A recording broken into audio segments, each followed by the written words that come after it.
Shalom, shalom, Israel. Shalom, brother Naquam. Watchman for Israel. Coming back at you with these precepts and yet another breakdown through the spirit and power of Yahweh by Hashem Yahushua. Shalom, shalom, it's Yaradan. All praises to the Most High. We're going to do another breakdown. And the topic of this breakdown is called spirits, demons, angels, and principalities. Alright, because here on the earth, we dwell amongst people of the earth. People that deal with the flesh. Carnal men. Give me real quick 1 Corinthians 2 and 14. Alright, 1 Corinthians 2 and 14, because the way that you think here in Babylon the Great, they make you think logically. You have to use a lot of math. You use a lot of carnal reasoning, but you're supposed to think spiritually, because everything that goes on around you is spiritual. Everything that happens on the earth already happened up there in the heavens. And there's angels around. There's demons that come down from the heavens and dwell amongst the people of the earth. You have a hierarchy of angels, a hierarchy of demons, and the people that people come into the truth and they don't understand how spiritual this is, man. They think, oh, this just happened. I got into an argument with this person for no reason, and oh, this happened to me because this must be bad luck. They don't know what's going on. All right. You know, people be driving and they'll get into a freak accident and the whole car be smashed, but they'll come out, survive like nothing happened to them. There's spirits and angels that do these things, man. They work behind the scenes. But there's people that can't understand this, man. Those are called carnal men or natural men. I'm going to show you that. 1 Corinthians 2 and 14. But the natural man receiveth not the things of the Spirit of God, for they are foolishness unto him. Right, the natural man is a man that's not embedded with the Holy Spirit. He can't receive the things of the Most High. He can't understand these scriptures, the breakdowns. He can't understand that there's a higher power that set up angels and demons to fulfill his will on the earth. A natural man to say, well, you're dealing with mojo. You're dealing with some bad luck. You're dealing with witchcraft. You understand? You're dealing with that spooky stuff. Because he's being a natural man. He wants to please the flesh. He wants to hear things that make him feel good. A natural man receiveth not the things of the Most High, for they are foolishness unto him. Right, it's foolishness, man. It's folly unto him. Go on. Neither can he know them. You might have to read up. Neither can he know them because they are spiritually discerned. Meaning they're spiritually disabled, man. Handicapped spiritually. Like a normal man can walk up and down the steps. A handicapped man can't do that, man. Just like a spiritual man can understand these scriptures, a natural man can't do that. It's foolishness unto him. So we're going to break down the things that pertain to the spirit and give you an overall understanding of how deep and spiritual this truth is, man. Now, I want to start with Psalms chapter 104 and 3. All right. Actually, yeah, let's start with Psalms 104 and 3. All right. Psalms 104 and 3. Psalms chapter 104 verse 3. You got to read some bass in your voice. Who laid the beams of his chambers in the waters? Right. Who maketh the clouds his chariot? He made the clouds his chariot. Talking about Yahushua. He made different so-called they call them so-called UFOs or spaceships, but they'll say flying saucers.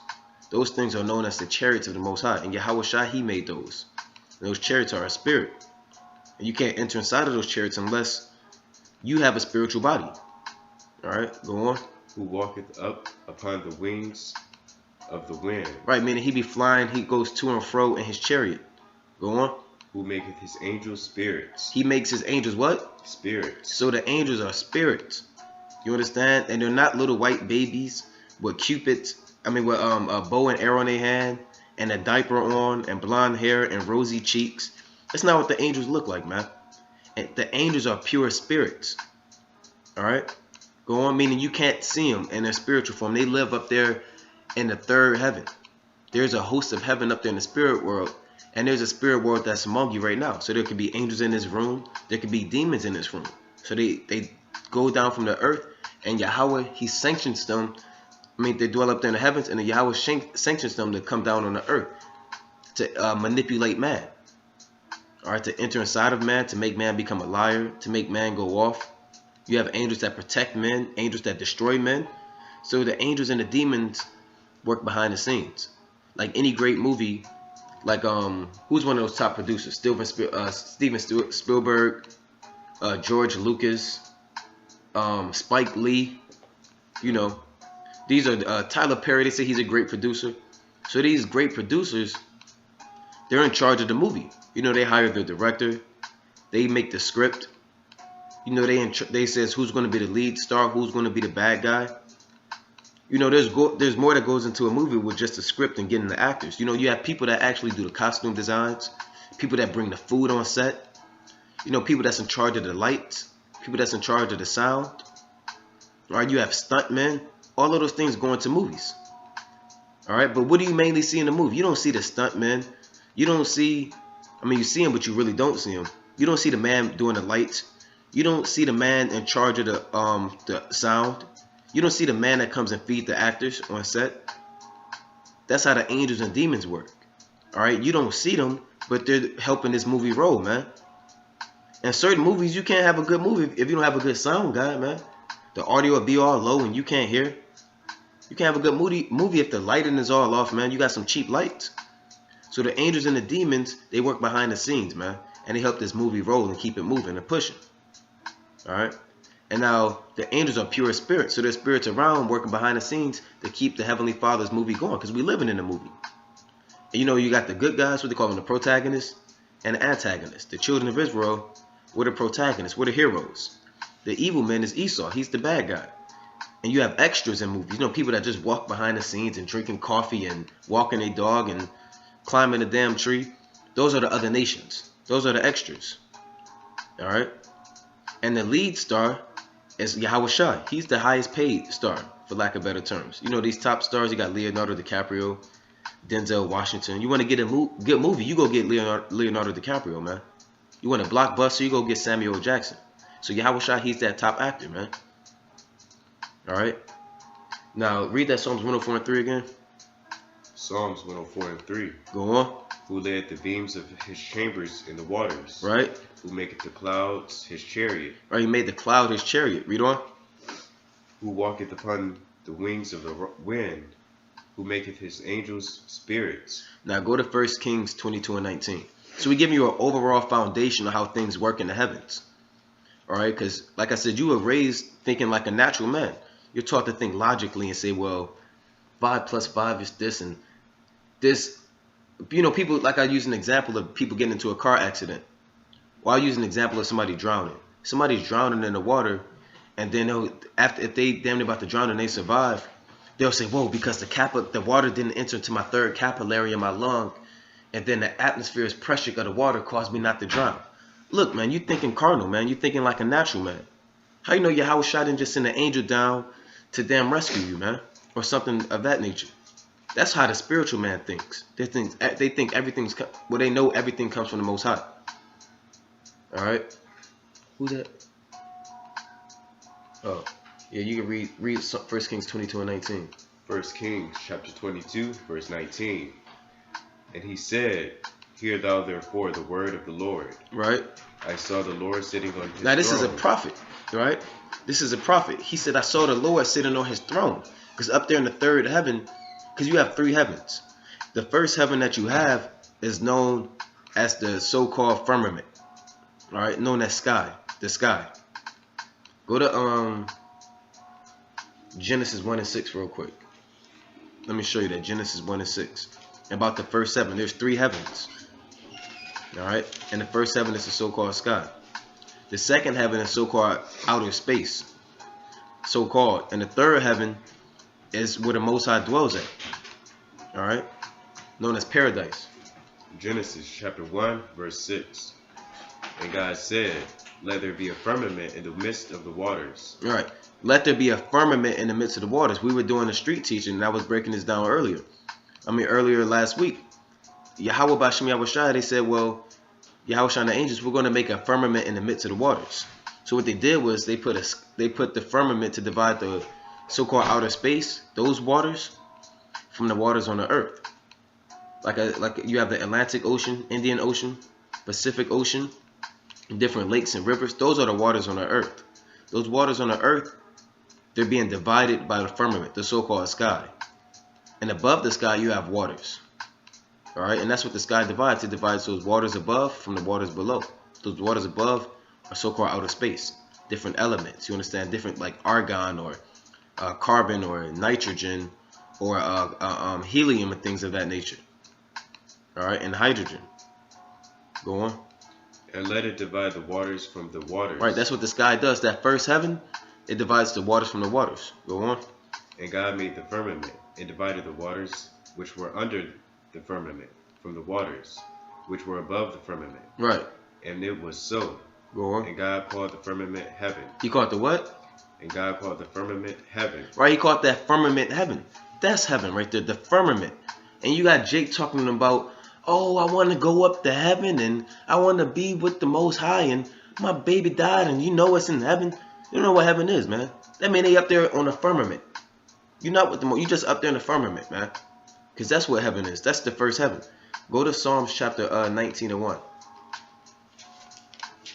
Psalms chapter 19 and 1. To show you about the heaven real quick. It's like Israel. Bear with me 1 second. Yeah, a lot of people think it's the pearly gates. That's not real.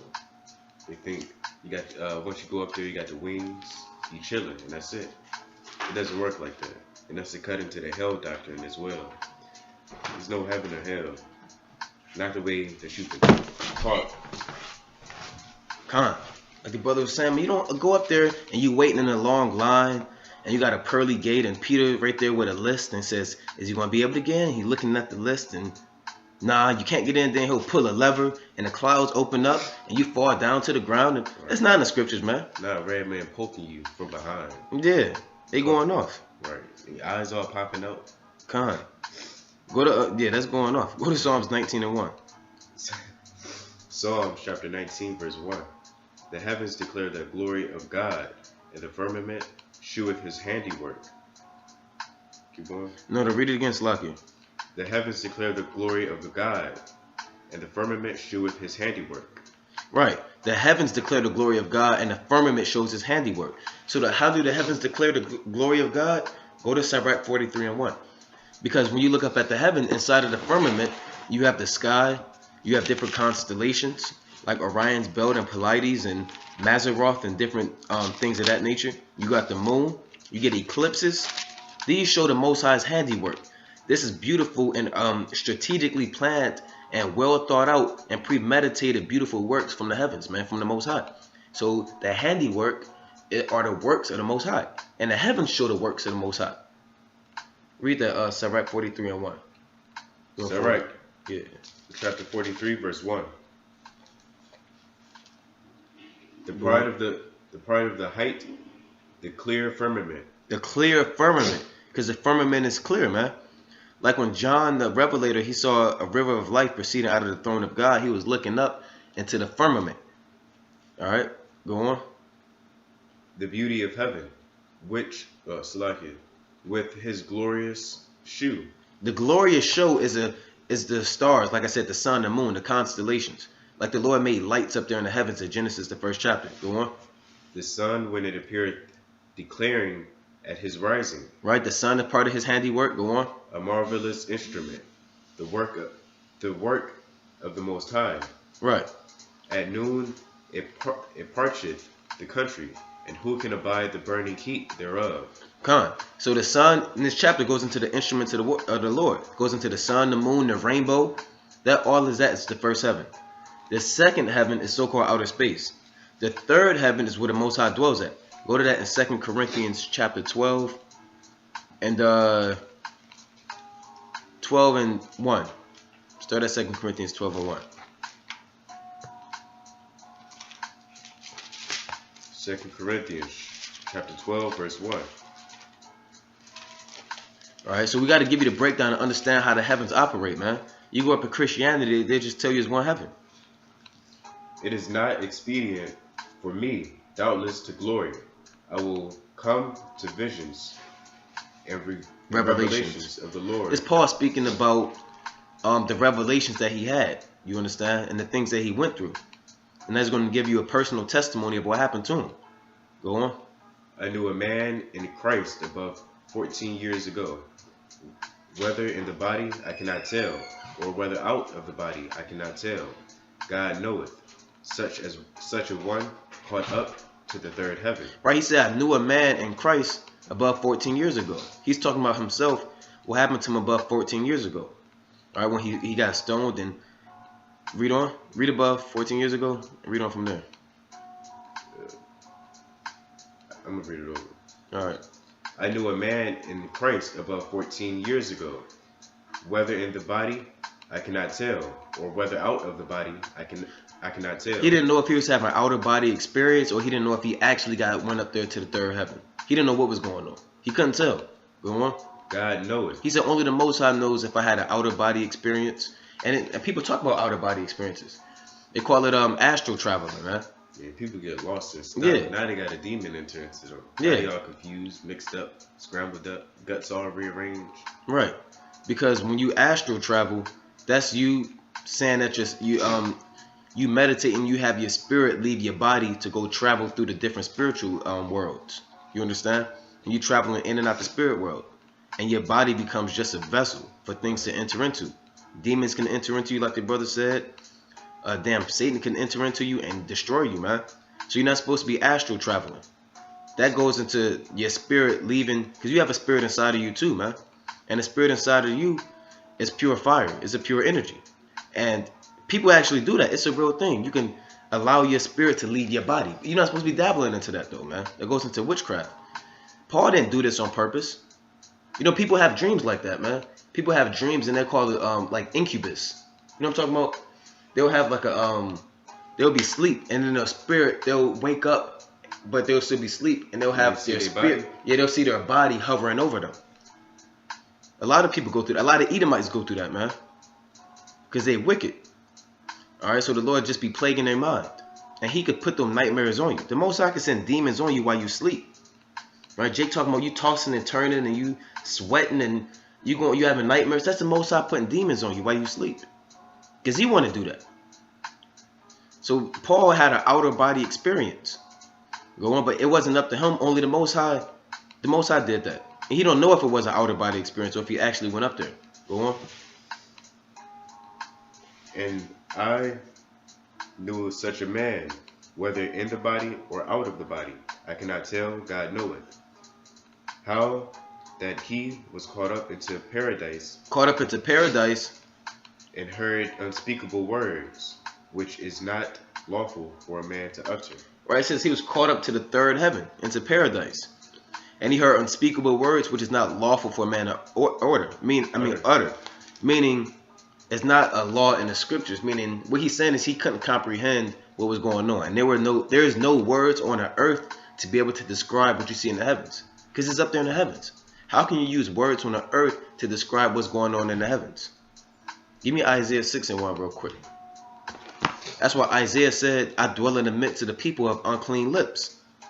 Because if you went up there in the heavens, the things that you see, if you got sent back down to earth, you can't describe it.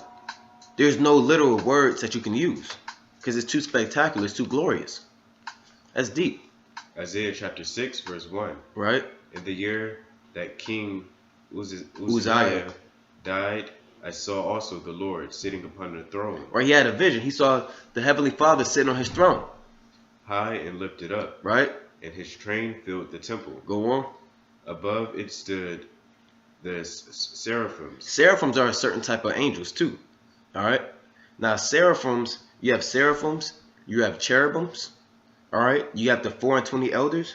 You got the archangels. You got demons. There's orders. There's different types of angels. Just like the Most High didn't just make one animal and call it animal. When you hear the word angel, there's different types of angels. Just like there's different types of animals. Right here, Isaiah is seeing the seraphims. The seraphims, their job is to praise the Most High day and night. That's all they do.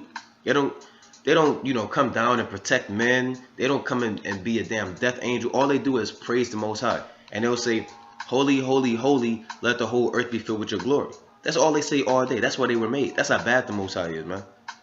You imagine he makes something just to praise you all day? Hey, man, that's Jake. Go on. Above it stood the seraphims. The seraphims, right? Each one had 6 wings. So these angels, they have 6 wings. Go on. With twain he covered his face. So with 2 of the wings out of the 6, he covered his face with them. Go on. And with twain he covered his feet. With 2 of them, he covered his feet. And with twain he did fly. And he did fly. So the angels have feet, they have arms, they have a face. Because we're made in the likeness of the angels.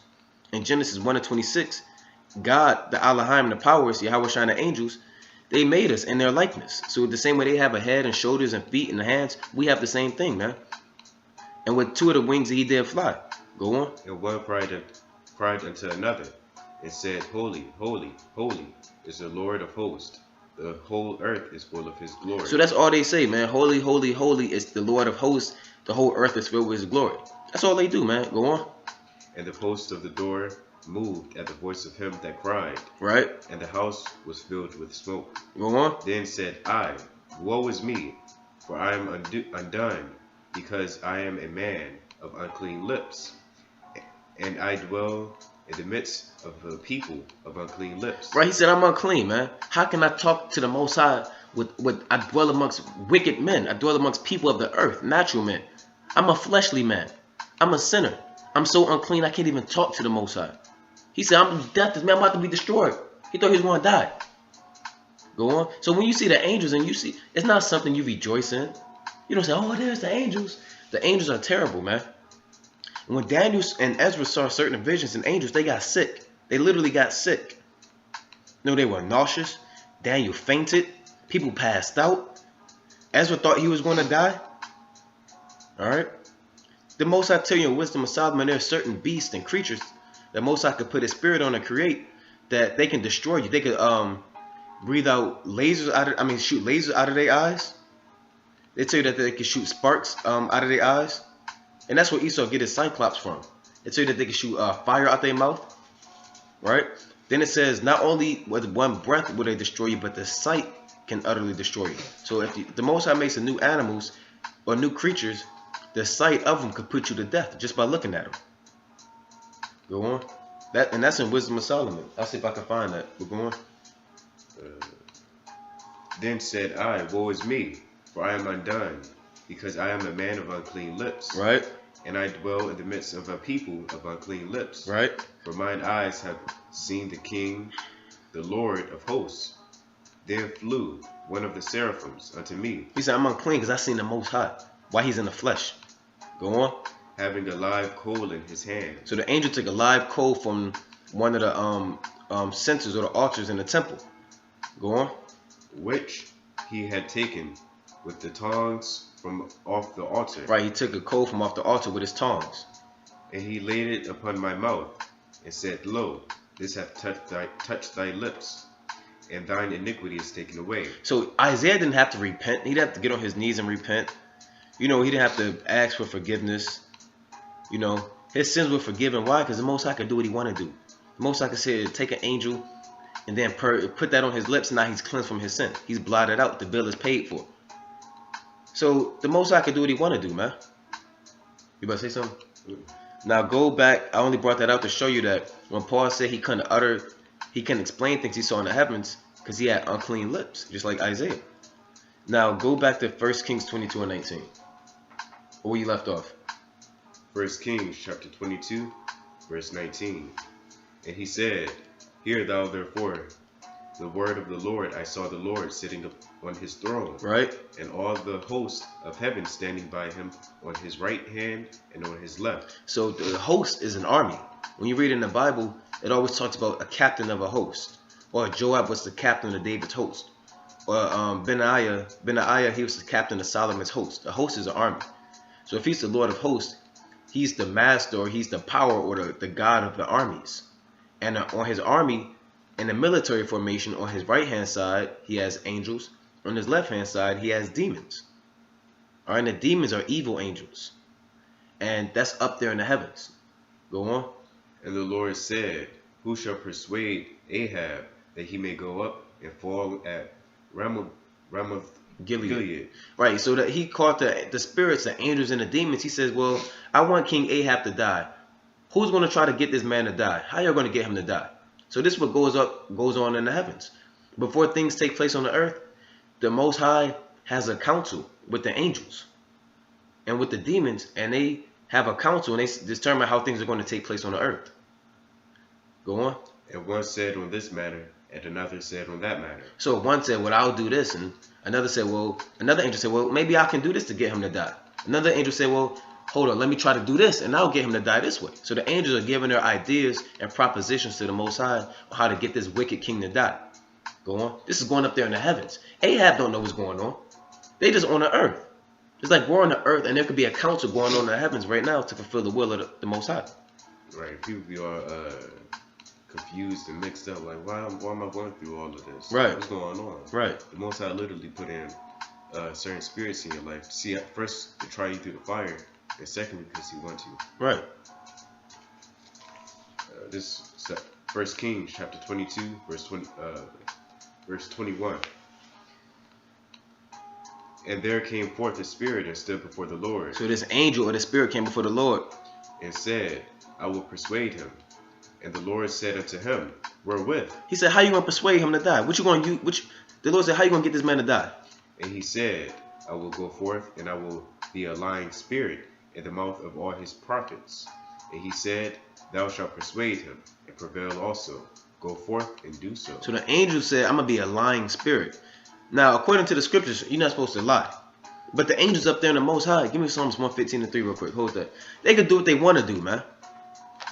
The Lord didn't rebuke that angel and say, oh, you going off? Put him in the chains and outer darkness. Because they could do what they want to do, man. All right? They're not bounded by fleshly laws, man. Right. They're not of this earth. So they don't have to do things like that. Psalms 115, verse 3. But our God is in the heavens. He's in the third heaven. He hath done whatsoever he hath pleased. So he can do what he want to do, man. He can make an angel to be a liar, to get a man to die. So when that lying spirit enter into the mouth of that prophet, it caused that prophet to come up with a lie to get this man to go into the wrong direction and get put to death. So go to the book of Ezekiel. Actually, go to Judges 9:23. Judges chapter 9:23. Like the brother was saying, people trying to figure out why things are happening. Oh, I got into an argument with this person. They're going through mood swings, and the Most High can have a spirit, an anger spirit from the heavens come to enter into that person to have y'all get into an argument, man. Right. To have you leave the house or something like that, man. Or to have y'all separate or something like that. The Most High can do things like that. He don't have to explain nothing to you. He just does it. Go on. You said Judges chapter 9:21. The book of Judges, the 9th chapter and the 21st verse. Right? So, man, you could be getting into a damn car, like I said, a car accident. Or you could be damn near just walking around the house and you trip and fall. Go down and make that man fall. You understand? Go have this man be at the right, or they'll say, people in the world, they'll say the wrong place at the wrong time. Have this man get lost. And now he at the gas station. He just looking for a place to rest and get gas. And he died, man. Somebody rob him and kill him. They talking about, oh, his parents, oh, he was just at the wrong place at the wrong time. He was at the right place at the right time. Right. The Most High sent the damn confounding angel to get that man to be lost to die. Everything happens according to the will of the Most High. And there's angels and demons that work behind the scenes to help fulfill his will. Judges chapter 9, verse 21. Right? And Jotham ran away and fled and went to Beer and dwelt there. Right? For fear of Abimelech. Right, Abimelech, I believe in the story he killed a lot of his seed line, a lot of his family. And one of the family members, he survived, so he had to flee. Go on. His brother, when Abimelech had resigned 3 years over Israel. You want to say reigned? Reigned. Right. It's like it. When Abimelech. Yeah. When Abimelech had reigned 3 That's years a goofy name. Reigned 3 years over Israel. Right. Then God sent an evil spirit. No, Satan sent the evil spirit. Then God sent an evil spirit. It says, then the Most High, he sends evil spirits. Look, check out what this evil spirit did. We were at one account where the Lord sent the spirit and it was a lying spirit. Angel came down and transformed himself into be a lying spirit, entered into the mind of that man and messed up his mind and made him be alive. That man couldn't fight it. Hold that. Go to Ecclesiastes 8:8 real quick. We're going to hold that, but go to Ecclesiastes chapter 8:8. Because the angel spirit is more powerful than yours, man. Alright? Because they're up there in the heavens. You're still in the flesh. They don't deal with the flesh. They can do things better than you. They're stronger than you. Ecclesiastes 8:11. 8:8. 8:8. There is no man that hath power over the spirit to retain the spirit. So no man has power over your spirit to retain the spirit. Meaning, if the Most High want to do something with your spirit, you can't stop it. If you die, if the Most High want to take his spirit from you and put you to death, you can't say, no, I'm holding on to my spirit. You can't do that, man. You don't have power to retain the spirit. If the Most High want to send an angel down to enter inside of you and manipulate your spirit, then you can't retain it. You can't do nothing about it. Go on.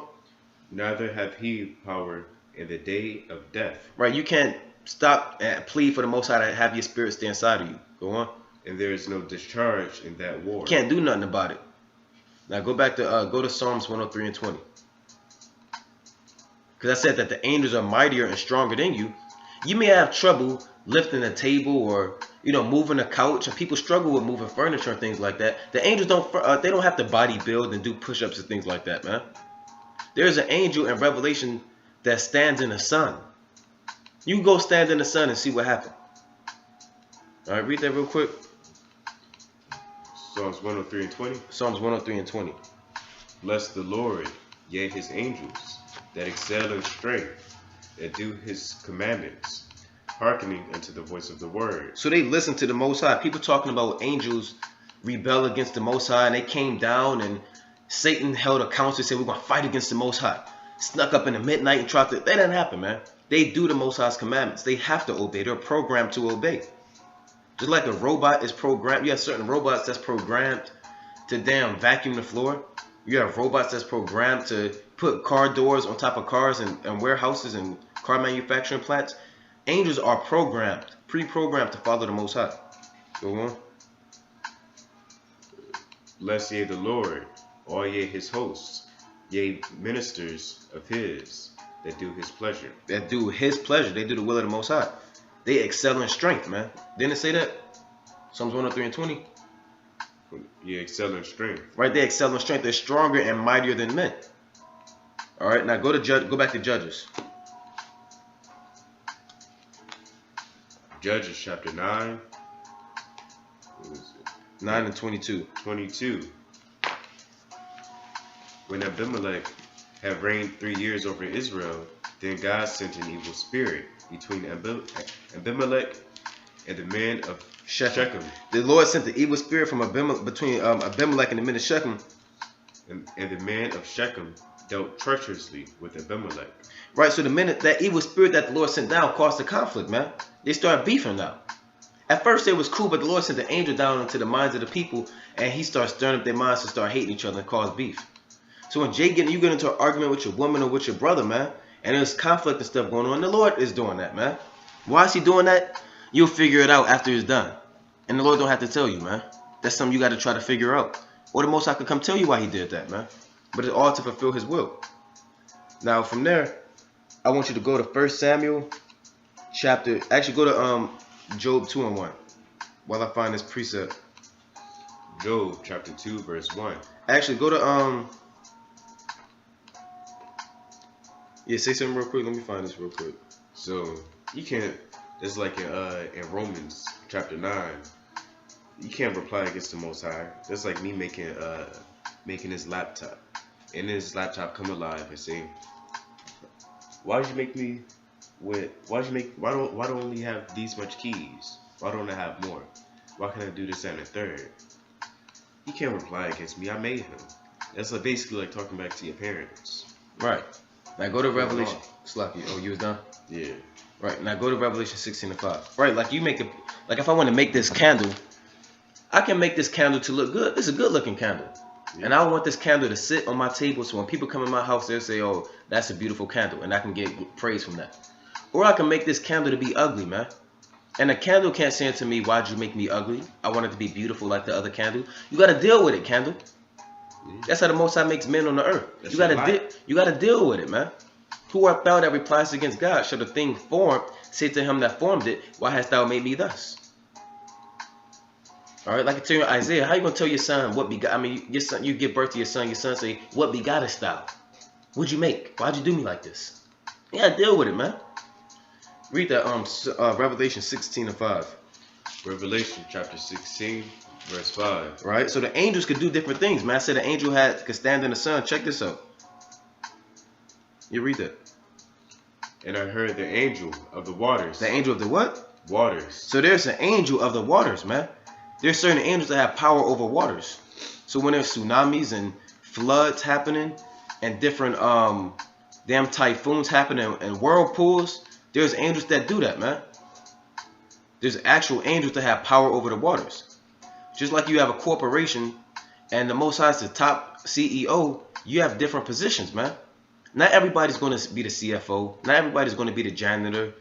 Not everybody's going to be the man that's in charge of being an accountant. Not everybody's going to be that man's advisor. Everybody has a different job. All right, that's how a business operates. Everybody has a different job, but they work together to make the business profitable. The Most High's business is the heavens, man, and doing what he want to do. That's his business. And he have different people, different angels on the earth to fulfill his will.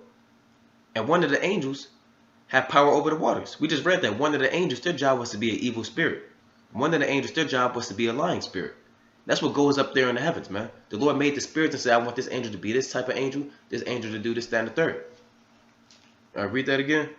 And I heard the angel of the waters saying, Thou art righteous, O Lord, which art and wast, and shalt be, because thou hast judged thus. For they have shed the blood of saints and prophets, and thou hast given them blood to drink, for they are worthy. Right, now go to John 5 and 1. 5 and 2. All right, John 5 and 2. So the angel had power over waters. John chapter 5, verse 2. Now there is at Jerusalem by the sheep market a pool, which is called in the Hebrew tongue Bethesda. Right, Bethsaida or Bethesda. Bethesda. Right, so there's a different pool. There's a body of water, and it was in the land of Israel. It was something special about this water. Go on. Having 5 porches. Right. In these lay a great multitude of impotent folk, of blind, halt, withered, waiting for the moving of the water. For an angel went down at a certain season into the... Right, an angel came down at a certain season. Around this pool, you have handicapped men, blind men, people that can't walk, all types of diseases and ailments, and all these men stand around this pool. Why do they wait around this pool during this certain time of the year? Because there's an angel that comes down and does something to the water. The angel of the waters comes down and is going to tell you what this angel does.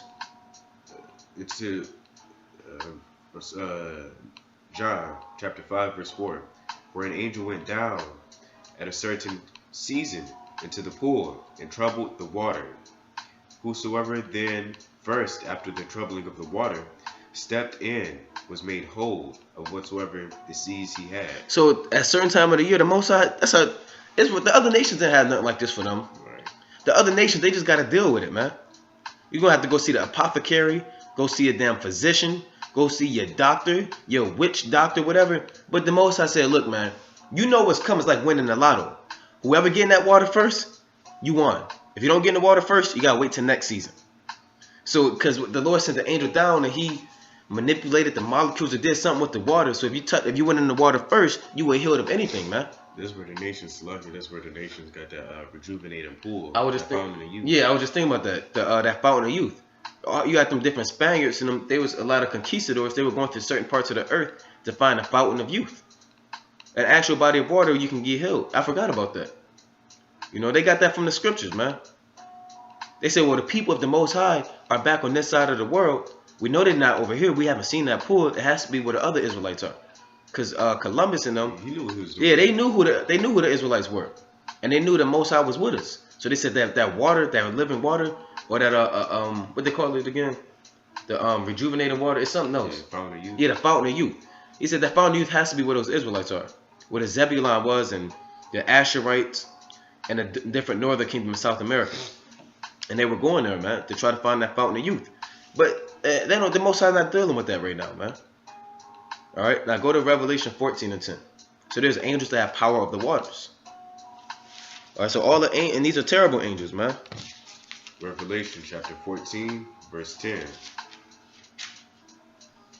The same shall drink of the wine of the wrath of God, which is poured out without mixture into the cup of his indignation. No, Revelation 14 and wait, what you reading? 10. Revelation 14 and what? 10.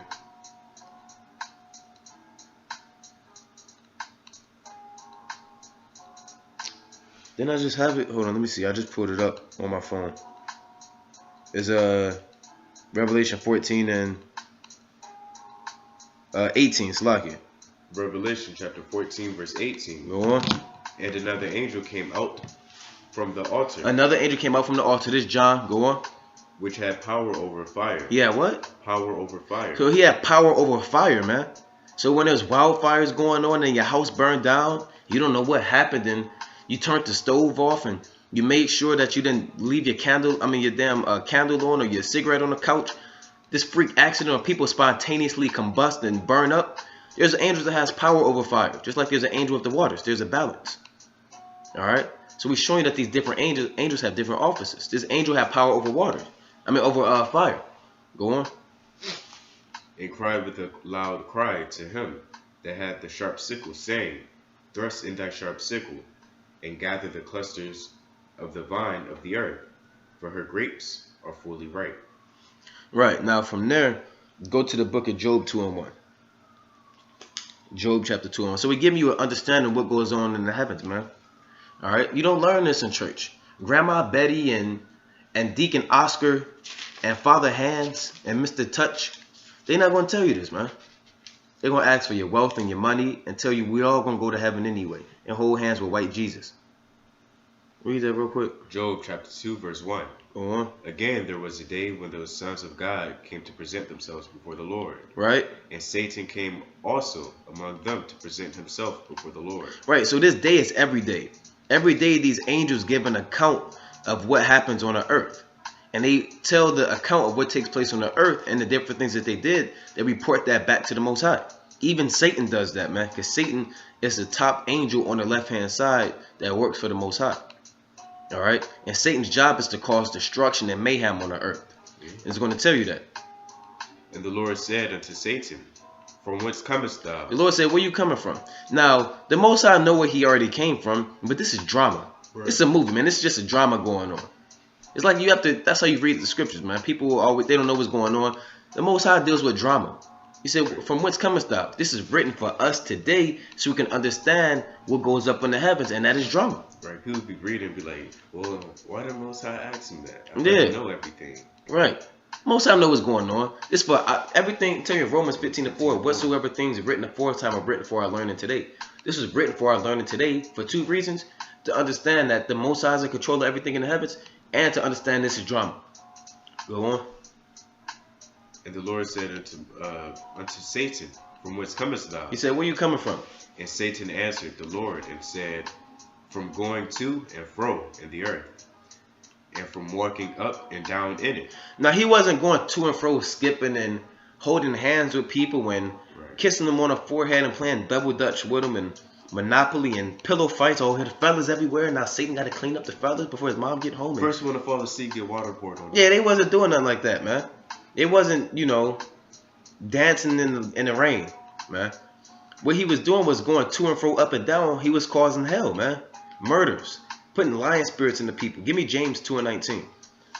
Because he's not by himself. There's other angels that come with him, man. There's demons that report before the Lord. James 2:19. James chapter 2 verse 19. Thou believest that there is one God, thou doest well. Yeah, James is telling us, yeah, you believe in you believe in the Most High, one God. That's cool. That's cool. That's what he's saying. The devils also believe and tremble. He said even the devils, plural, more than one. The devils believe and tremble. Because you got Satan, which is the adversary, Shaitan, and you got the other devils that follow him, the other demons, the other deceiving angels that cause lies and murders and rape and robbery and theft and arson and extortion and plundering and pillaging and molestation and pedophilia. All wickedness is going on. The angels enter into the minds of these people and cause hell on the earth. Give me Genesis chapter 3:22 real quick.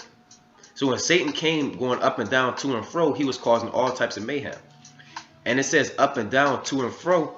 Why? Because up is north, south is west, to and fro is east and west. That's every direction of the earth to cause hell. And that's from the time of Genesis 3:22. Genesis chapter 3 verse 22. And the Lord God said, Behold, the man is become as one of us. He said, this is drama too, man. You know, he said, the man has become like unto one of us. Go on. To know good and evil. Right? And now, lest he put forth his hand, and take also of the tree of life, which is the infinite knowledge, and eat, and live forever. Go on. Therefore, the Lord God sent him forth from the Garden of Eden, right, to till the ground from whence he was taken. Talking about the chosen Adam. He was exiled out the Garden of Eden. He was, the Most High allowed Adam. Adam had access at this point to infinite knowledge and understanding, but it wasn't processed in his mind all the way. Once it became processed and he can get this complete, full understanding, he would be like the Most High. And it wasn't time for him to be like the Most High yet. It wasn't time for him to be like Yahweh Shah. So the Most High had to set up a certain blockade to keep this man from being like Yahweh Shah, from being like the angels and being like the gods. So what he did was, I'm going to tell you. So he drove out the man.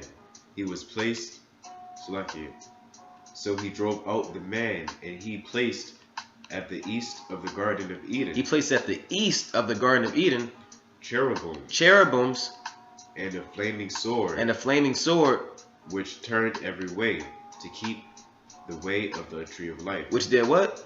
To keep the way of the tree of life. So this turned every way to keep you from the tree of life. These cherubims are spirits. This represents Satan. And he goes up and down, to and fro. That's going each and every way to keep you away from the tree of life. Why? By causing lies and murders and thefts and false philosophies to be on the earth and flooding the earth with lies.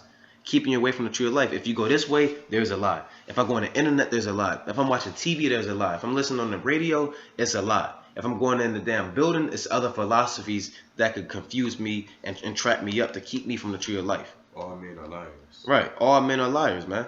So wherever you go, you being kept away from the tree of life. And that's Satan's job. All right, to keep men away from the tree of life. Now, go to the book of Genesis chapter 4, where Cain went to the east of Eden. Was that 16?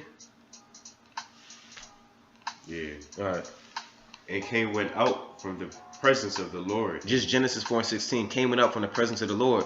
And dwelt in the land of Nod. In the land of Nod. On the east of Eden. On the east of Eden. Why did Cain go to the east of Eden? Because Cain wanted to serve Satan. Because what was on the east of Eden? Them cherubims and that flaming sword, which represents Satan. All right, that turns every way, to and fro, up and down. And Cain said, I like the idea of serving Satan. That sounds good unto me, man. Because early in this chapter, the Lord said, if thou doest well, shall thou not be accepted? And if thou doest not well, sin lieth at the door, and unto thee shall be his desire, and thou shalt rule over him. He said, basically, summing that up, he says, serve me, man. If you want to serve me, you're going to be straight. But if you don't want to serve me, Satan going to rule over you and control you. And what Cain said was, Cain in his mind, he said, damn, that sounds cool, man. I'm going to go kill Abel, and I'm going to go serve Satan.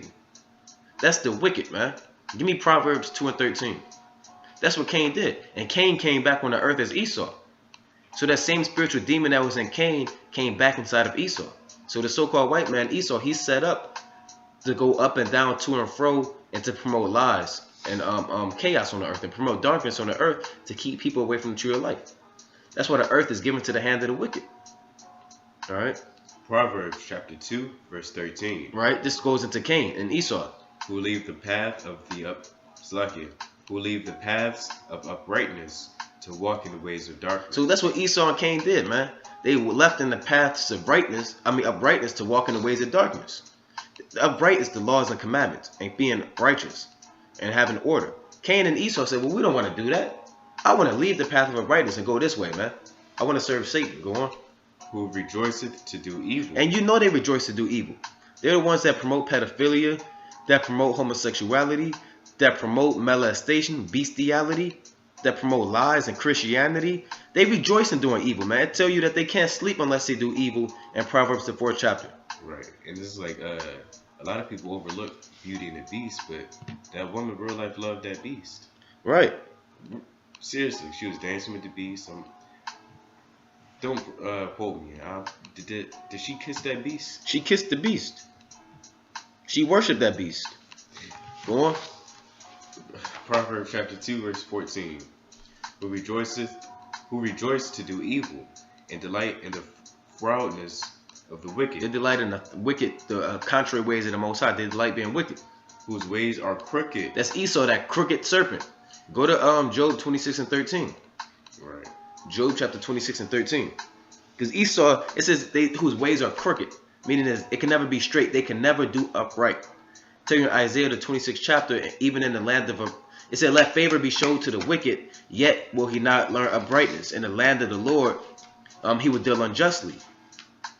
All right. So you can even show Esau all the favor and give him a whole Bible and lock him in a room. He's still not going to keep any of those commandments, man. You lock him in a room with that Bible for 40 days and 40 nights. He's still not going to accept it. He can't do it. He's crooked. He's made to be contrary. He's made to keep you away from the truth. Or every Edomite. Go on. Job chapter 26, verse 13. But his spirit he hath garnished the heavens. Right.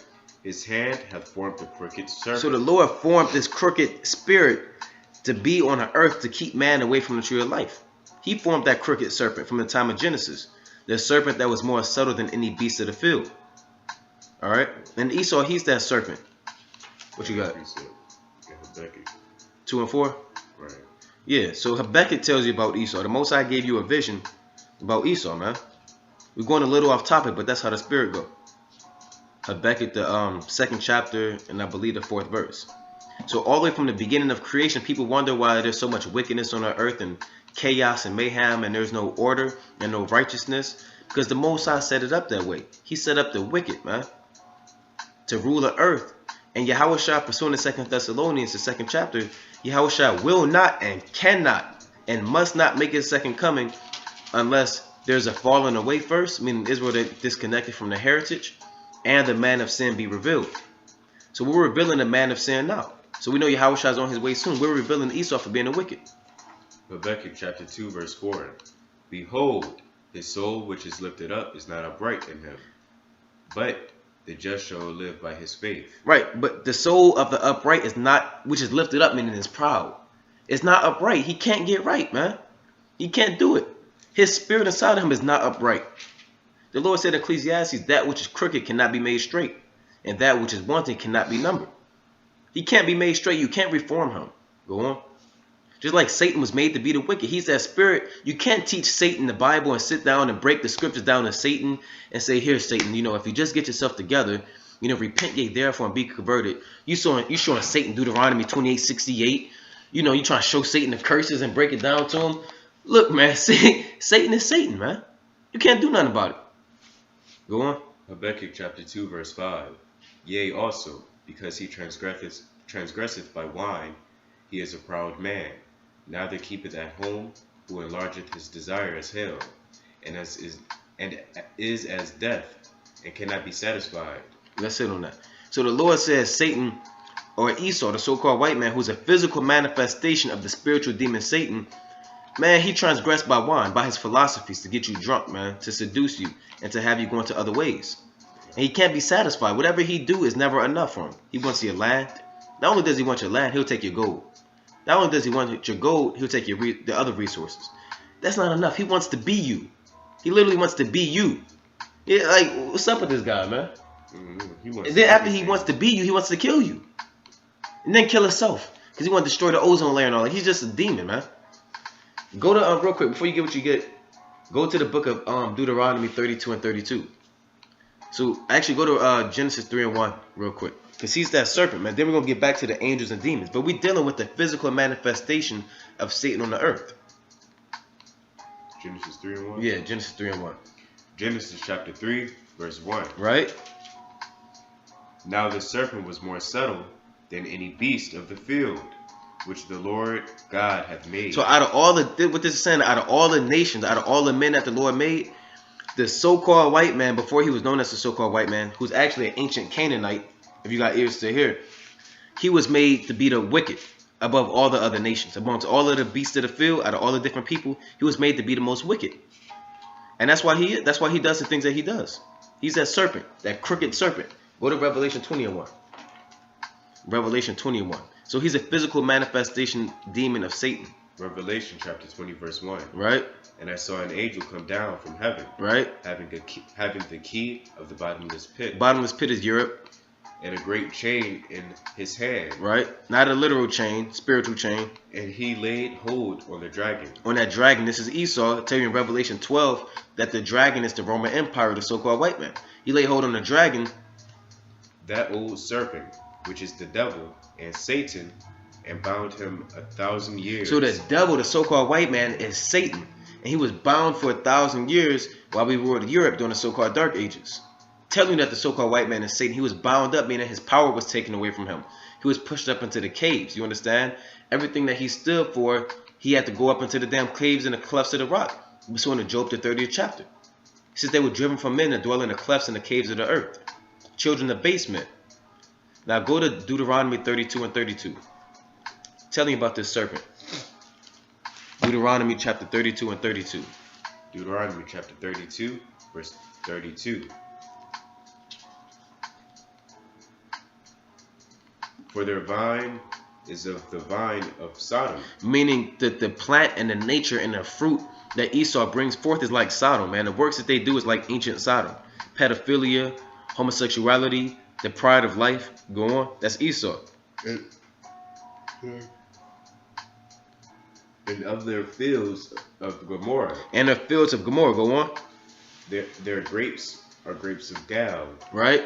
Their clusters are bitter. Right. Their wine is the poison of dragons. Their wine is the poison of dragons. Read on. And their cruel venom of asp.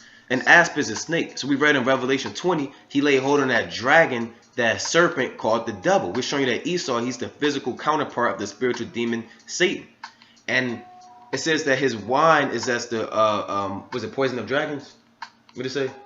Yeah, poison of dragons. So his wine are his philosophies, man. He's that dragon. His wine is his false knowledge, his so-called science, his astrology, his politics. That's wine because it gets you drunk. It gets you out of your right mind. You're no longer sober. You're no longer able to deal with things with reasoning and spiritual things. Now you're drunk and you're staggering and you're throwing up and spiritually dead. Yeah, you're spiritually drunk. You got spiritually alcohol poisoning. You're intoxicated. That's how Esau's wine gets you. And his venom is like the cruel asp. But that goes into his different teachings too. And venom, a snake bites you. It doesn't just kill you on spot. You don't get bit by a snake and just die. Venom is a slow death, man.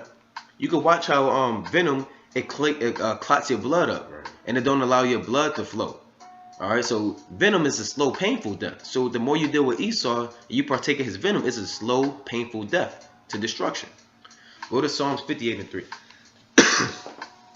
That's how these different poisonous snakes works, man. Like pythons and different poisonous cobras, they bite you. Sometimes it takes hours for you to die, man.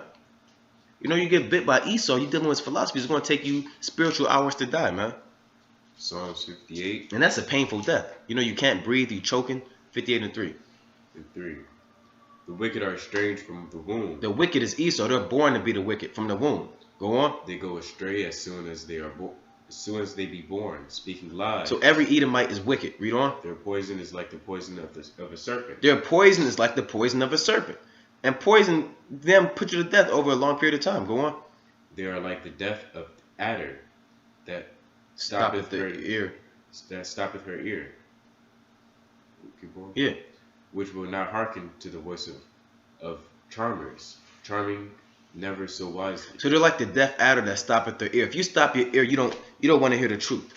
So they're like a deaf adder that stoppeth their ear who don't want to listen to the charmers. Charming never so wisely. What are charmers, man? You know, you got a different, you go to certain parts of East India, they'll have a man playing the charmer. He'll play a flute or an instrument, and then a snake will dance to the tune.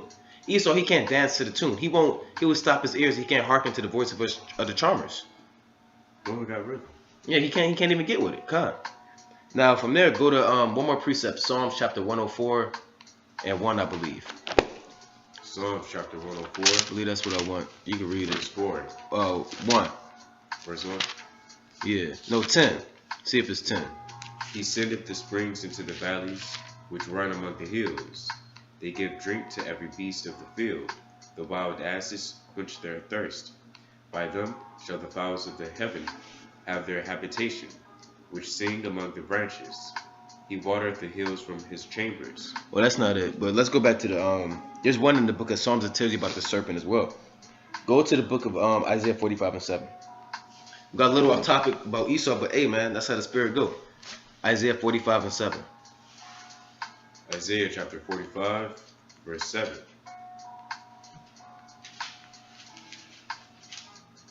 So we breaking down what things go on up in the heavens, man. I form the light and create darkness. The Most High makes light and darkness. Go on. I make peace and create evil. No, Satan creates evil. And create evil. I, the Lord, do all these things. So the Most High, he does these things. He makes peace and evil. That's balance. It's order. Go to Sirach chapter 33 and 14. Because everything has to deal with a balance, man. Everything has to deal with order. There has to be so-called yin and yang. Hot and cold. Fire and water. Light and darkness. Good and evil.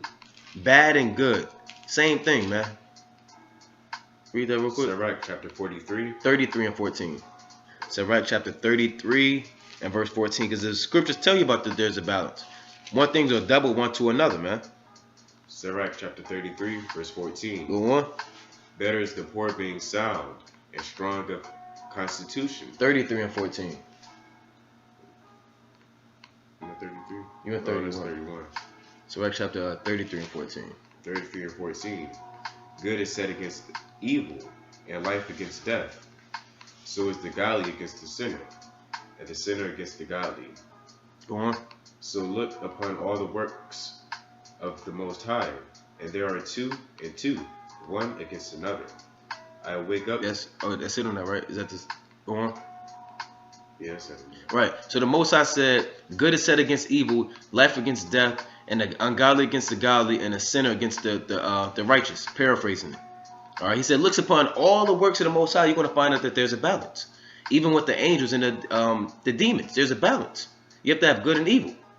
You got Yahushua, you got Satan, you got Israel, you got Esau. There's going to be one and one. All right. That's where all the other religions get that concept and idea from. Yeah. Taoism, Zoroastrianism. Yep. Taoism. That yin yang spirit. Right. They got that from us, man. They got to be balanced. I was talking to, well, I don't talk to no more. This person in the world talking about, you throwing off my chakra, or throwing off my my balance or something. Yeah. Like they be taking it to a whole nother level. Yeah, because the Esau and the nations, they deal with that on the left hand side. Right. And I'm like, where did you learn all of this from? Right. You all confounded. I don't know. Go to Psalm 78 and 49. Because they be dealing with that third eye spirit. Yeah, they don't know what's going on, man. Matthew 6:33. Yeah. Learn not the way of the heathen, too. Because that's that way of the heathen that leads to destruction, man. Enter through the straight and narrow gate. For wide is the gate and broad is the way that leadeth to destruction, and many there be which go in thereat. But straight is the gate and narrow is the way that leadeth unto life, and few there be that find it. Psalm 78 and 49. So we give you the breakdown of things that go up in the heavens, man. Psalms chapter 78. You got angels around you right now and not even know it. You got demons around you, man. It's like you can enter into a certain building. We had a church, man. The church when we was in the world we had to go to, it was a whole bunch of demons in that church. It was a bunch of old spirits and wicked demons. It was a bunch of wicked demons. It was a whole bunch of wicked demons. And the thing is, I remember everybody left, but it was like me and some other people in the church. And the word was coming out. And then lo and behold, I was there too. Alright, he was there sometime. It was me at the end. But the word was coming out, right? I got from that all ends. preeminence. From all ends, the word was coming out. And then later on, the church was falling apart. That was the spirit. That was the angels destroying that church, shutting down lies and hypocrisy. Right, man. Because them angels and demons was confusing the minds of the people in there, man. And we start breaking out them scriptures, the truth. And the word is a spirit, man. The word is the actual sword.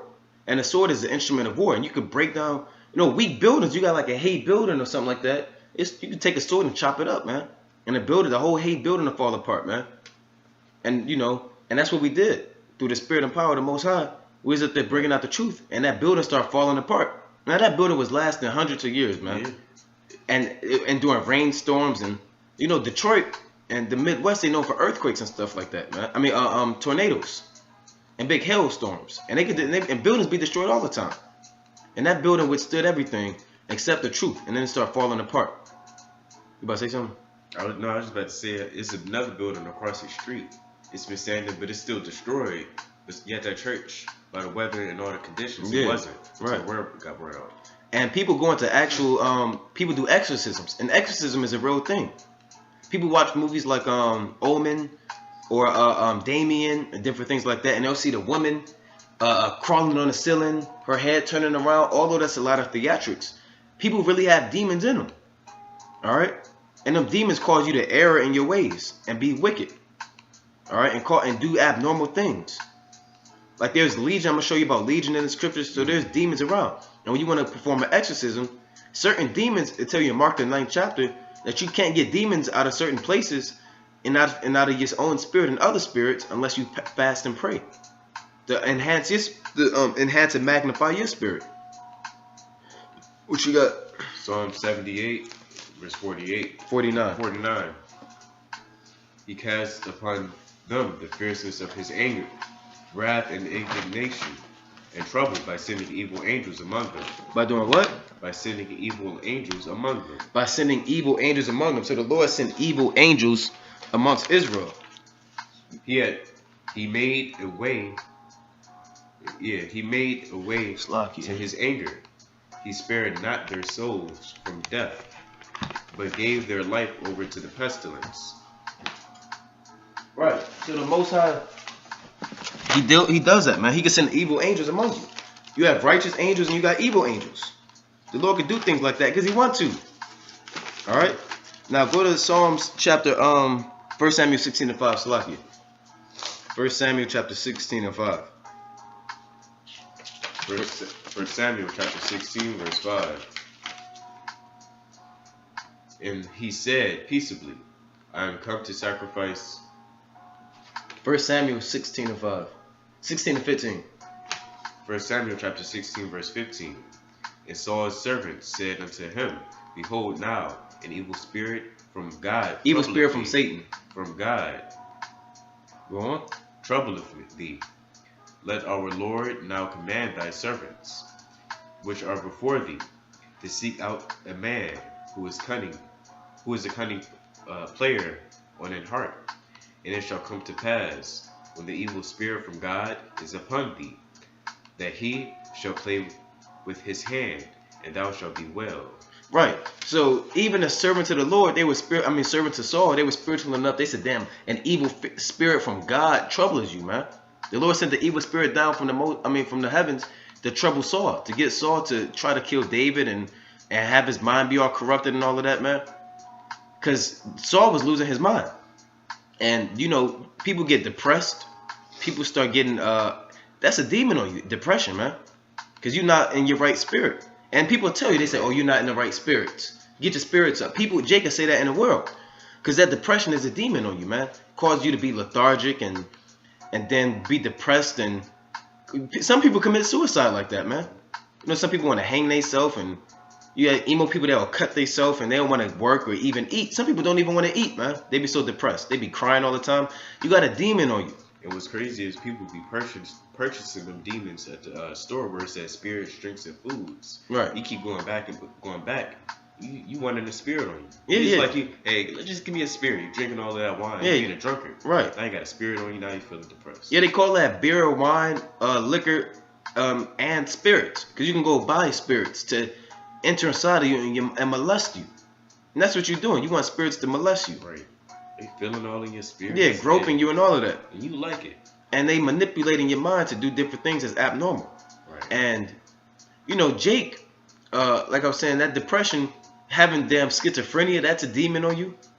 Down syndrome, bipolar, all these mental illnesses, those are demons and plagues of the mind that the Most High puts on you.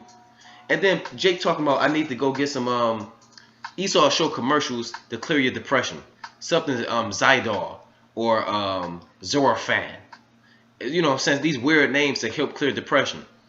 Why are you trusting the Esau's wickedness? You're supposed to be fasting and praying to get that demon off of you, man. Yeah. Everything has a spiritual solution. The Lord said in Wisdom of Solomon 16 that his word heals all things. It's living water, man. You popping pills, and people pop pills till they die and OD on it. That depression is a demon. And sometimes Jake, man, in his flesh, you know, you in his flesh, you get depressed being in this world. Jake, tomorrow, I don't feel like work, I don't feel like getting up and doing stuff. And because your spirit is being bound in prison right now, man. Your spirit is in the actual prison. Give me that in Romans 8 and 20. Actually, Jude 1 and 5. Jude 1 and 5. And that's why Jake is heavy into suicide. Because they feel like the only way to be released from this prison is to kill themselves. Because they know it's greater for them to be up in the heaven so their spirit could be released. That's why Jake be committing suicide like that, man. There are a whole bunch of Gadites. Yes, Gadite, they'll commit a mass suicide attack on themselves. Because they know they'd rather be up there with the Most High than be on this earth and being in hell, being in this flesh. Jude 1 and 5. Jude 1 and 5. To show you that your spirit is in prison. I will therefore put You you. read up. I will therefore put you in remembrance, though ye once knew this, how that the Lord, having saved the people out of the land of Egypt, afterward destroyed them that believed not. Jude 1 and 5. Yeah. 6. And the angels which kept not their first estate, but left their own habitation. Right, we left our own habitation. Why? Because man's going to the Lord. The Most High made us leave our own habitation. Up there from the spirit world. Read on. And he hath reserved in everlasting chains. In chains. If you in prison, you in chains, man. You in bondage. Read on. He put our prison, our spirits up there in the heavens. We were up there with the angels and the demons. You know what I'm saying? And with the Most High and the 420 elders. And so forth and so on. And the 4 beasts and the archangels and Michael and Uriel, Raphael and Gabriel. We were up there with them, man. The Most High said, I'm going to put y'all on the earth to have dominion over the earth. He sent our spirits down to be in these chains of darkness, man. That's why you sin. And you don't even know what you're doing sometimes. Go on. Chains under darkness unto the judgment of the great day. Until Yahweh shall come and releases on judgment day. Just like in 1 Peter 2 and 4? 2 Peter 2 and 4. Right. You don't got to get it, though. No, I don't know. Go to Isaiah 42 and 17. All right? Because right now you subject to be in the flesh, man. That's why you have nightmares and you grow old and you got to get you can only live to 90 years old at the most or 80 years old. And even if you live that old, like I tell you in the book of Psalms 90, you got to have you got to go see the damn doctor, man. You name one person over 70 years old that don't have that Monday through Friday pill box, man. And they got to go see their doctor all the time. Because you in captivity, man. You in hell. You're supposed to get old and live healthy, man. And be like Moses and be the same, have the same vitality and the same strength that you had when you was 40 years old and 30 years old. Because you in captivity. You in chains of darkness. Right. Isaiah. Yeah. And they get depressing. A lot of people, they'll be on a damn, they get so old, then they'll be on a, you have these terminal diseases and they'll put you on the plug. They're like, do you want to pull a plug or not? Or something like that. Yes, pull a plug, man. Right. You're keeping that man in bondage. The Lord said the day of death is better than the day of birth. Because you can put that man back up there in the spirit world, man. He don't have to deal with being in pain. He's not even alive. Mm. And you got Jake. I was just watching the movie. I was watching Trading Places. You got this Edomite. He had a picture of his mother on his table. And his mother passed away, so he'll kiss the picture of his mother. His mother's not there. That's idolatry. People go to graves, and they'll gotta go to the grave and go visit Grandma Betty and great grandma Gert, so forth and so on. Or yeah, what's another old name? I'm just thinking of old names.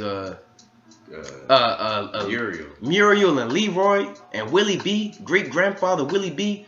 Look, man, you taking a grave and you taking time out your day to go visit the grave. You crying. They're not there. Nobody's there. Their spirit is already gone.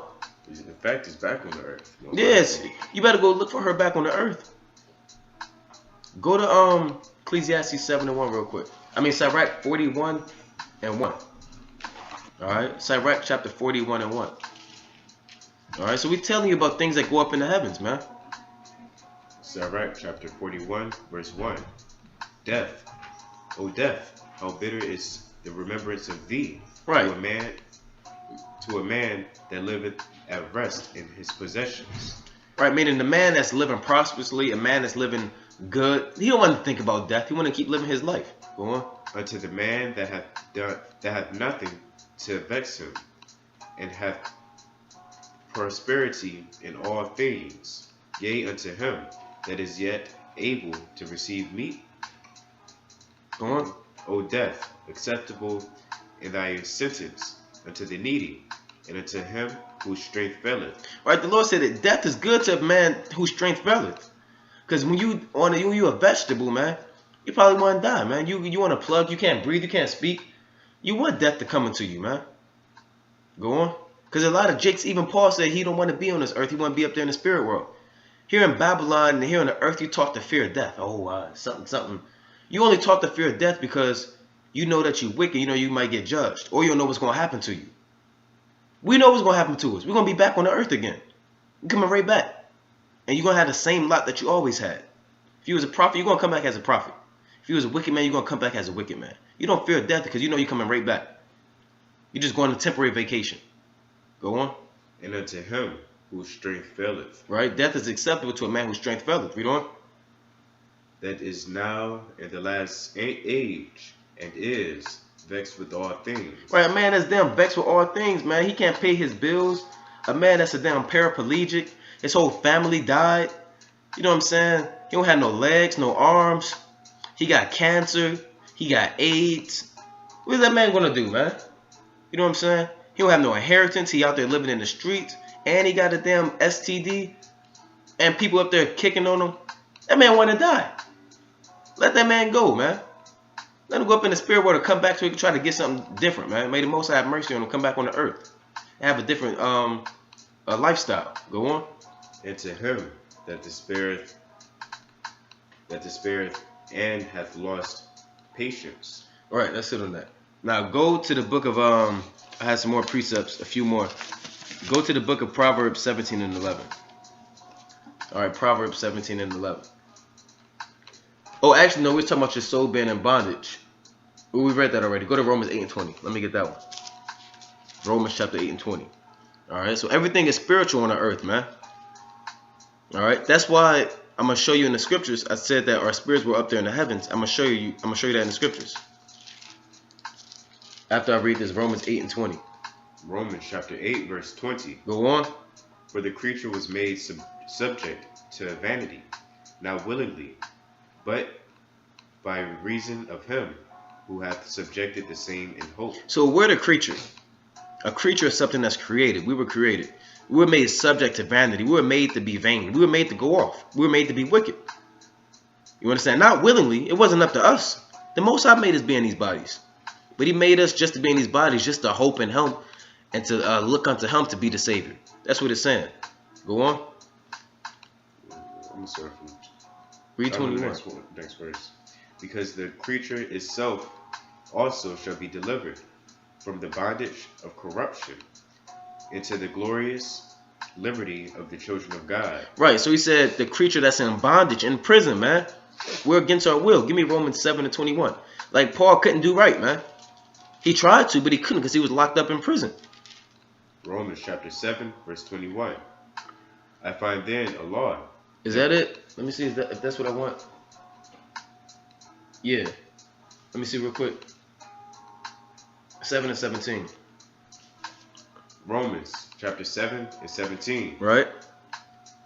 Now then, it is no more than I that do it, but sin that dwelleth in me. Meaning Paul tried to be righteous. Paul wanted to keep every commandment he could, but he couldn't.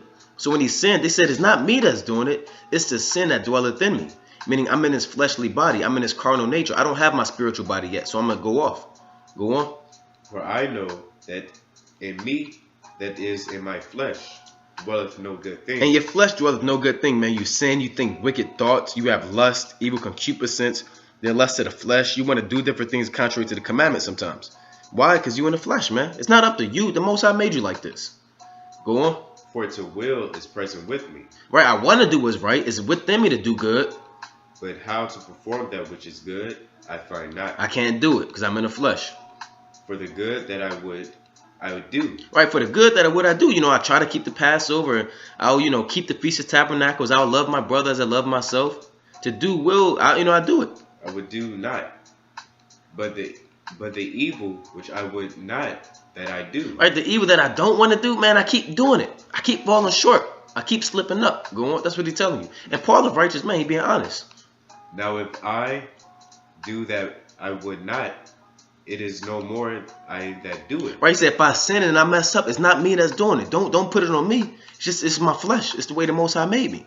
Go on. But sin that dwelleth in me. Right, because you made subject to vanity. It tell you in 2nd Ezra 4:30 that an evil seed was implanted in the mind of Adam from the beginning. And that seed has grown into a tree and is bearing forth wicked fruit to this day. And you are offspring of that tree.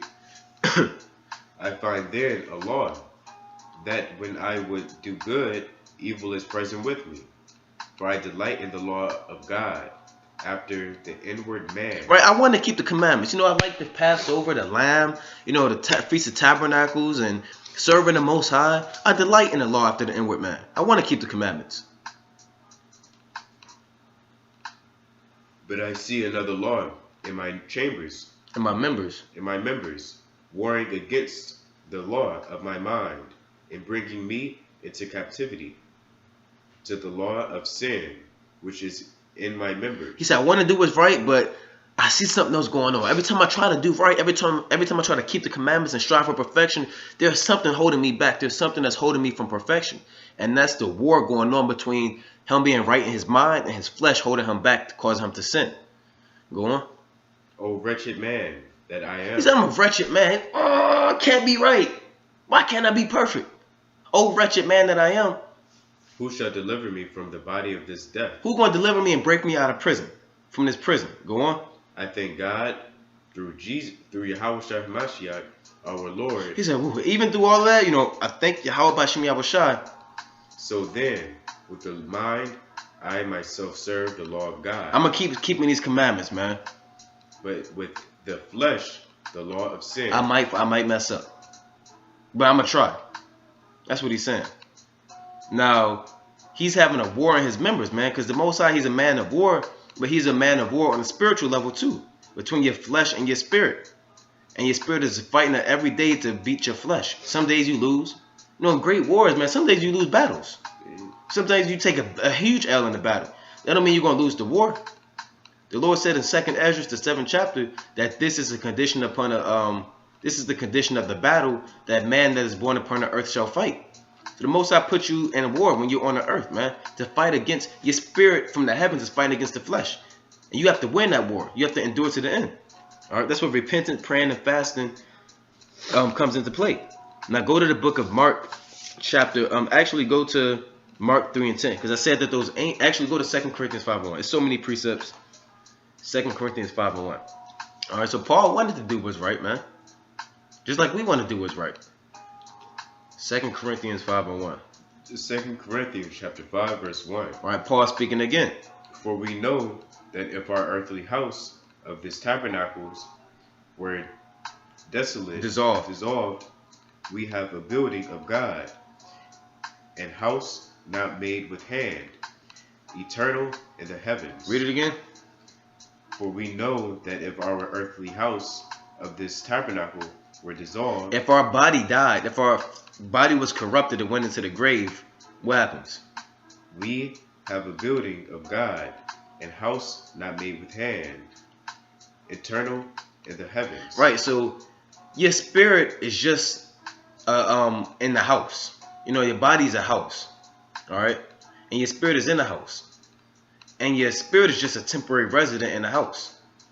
So once this body breaks down and your house breaks down, the Most High already has another house for you. But that house isn't on the earth. That house is up there in the heavens. And that house is your spiritual body. So you have two houses. You have a house on the earth and you have a house in the heavens. You have a body on the earth. You have a spiritual body in the heavens. So if your earthly body were dissolved, well, the Most High said you cool. You have another spiritual body up there waiting in the heavens. So when you die, your body, you go up into your spiritual body and you go up to the heavens. Go on. For in this we groan earnestly. In this body, we groan earnestly. We mad, man. I keep sinning, man. I keep falling short. Go on. Desiring to be clothed upon. Is that upon? Yeah. Upon with our house, which is from heaven. Right. We want to be we want to have our spiritual body, man. We want to have that spiritual power. We don't want to sin. We want to keep the commandments. We want to that spiritual body that the Lord has in reserve. He will send that spirit down so when we going up, we can enter inside our spiritual body. That's what we want, man. We don't want to be in this fleshly body and dwell amongst the people of this earth, the wickedness and the sin and chaos and anarchy of this earth. We don't like that. That's what Paul is saying. That's why I said Jake be committing suicide sometimes, because deep down in their spirit, they already know that they have a spiritual body waiting for them. They just can't put it into words. They can't get their mind right. Go on. If so be that being clothed, we shall not be found naked. Go on. For we that are in this tabernacle, we that are in this fleshly body, do groan, being burdened. Right, it's a burden, man. You know, you wake up in the morning, sometimes your knees hurt, you know, your back hurt, and you gotta go take medicine. And don't get old, man. You get old, if it start raining, your bones start hurting, man. You get rheumatoid arthritis, and you gotta have a cane when you're 40 years old, and the food that you eating, sometimes you can't breathe. You go to certain cities, the air be too toxic, and man, it's hell, man. You know, you be having nightmares, you tossing and turning, and damn, man, why did I think of that? And gotta go to work, and I gotta pay the bills, and you don't get no rest, man.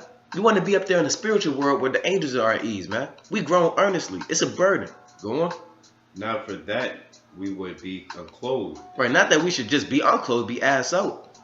But clothed upon that mortality might be swallowed up of life. Now he that hath wrought us for the self same thing is God, who also hath given unto us the earnest of the Spirit. Right, now from there, go to the book of Mark chapter 3 and 10. Mark chapter 3 and 10. All right, so we're telling you what goes on, man, about the spirit, the spiritual body. There's angels, there's demons. All right, Mark chapter 3 and 10. Mark chapter. You might want to use that if you can't read that old English. I got it. 3 and 10. Yeah. Mark chapter 3 and 10. It's dark. I gotta charge your laptop.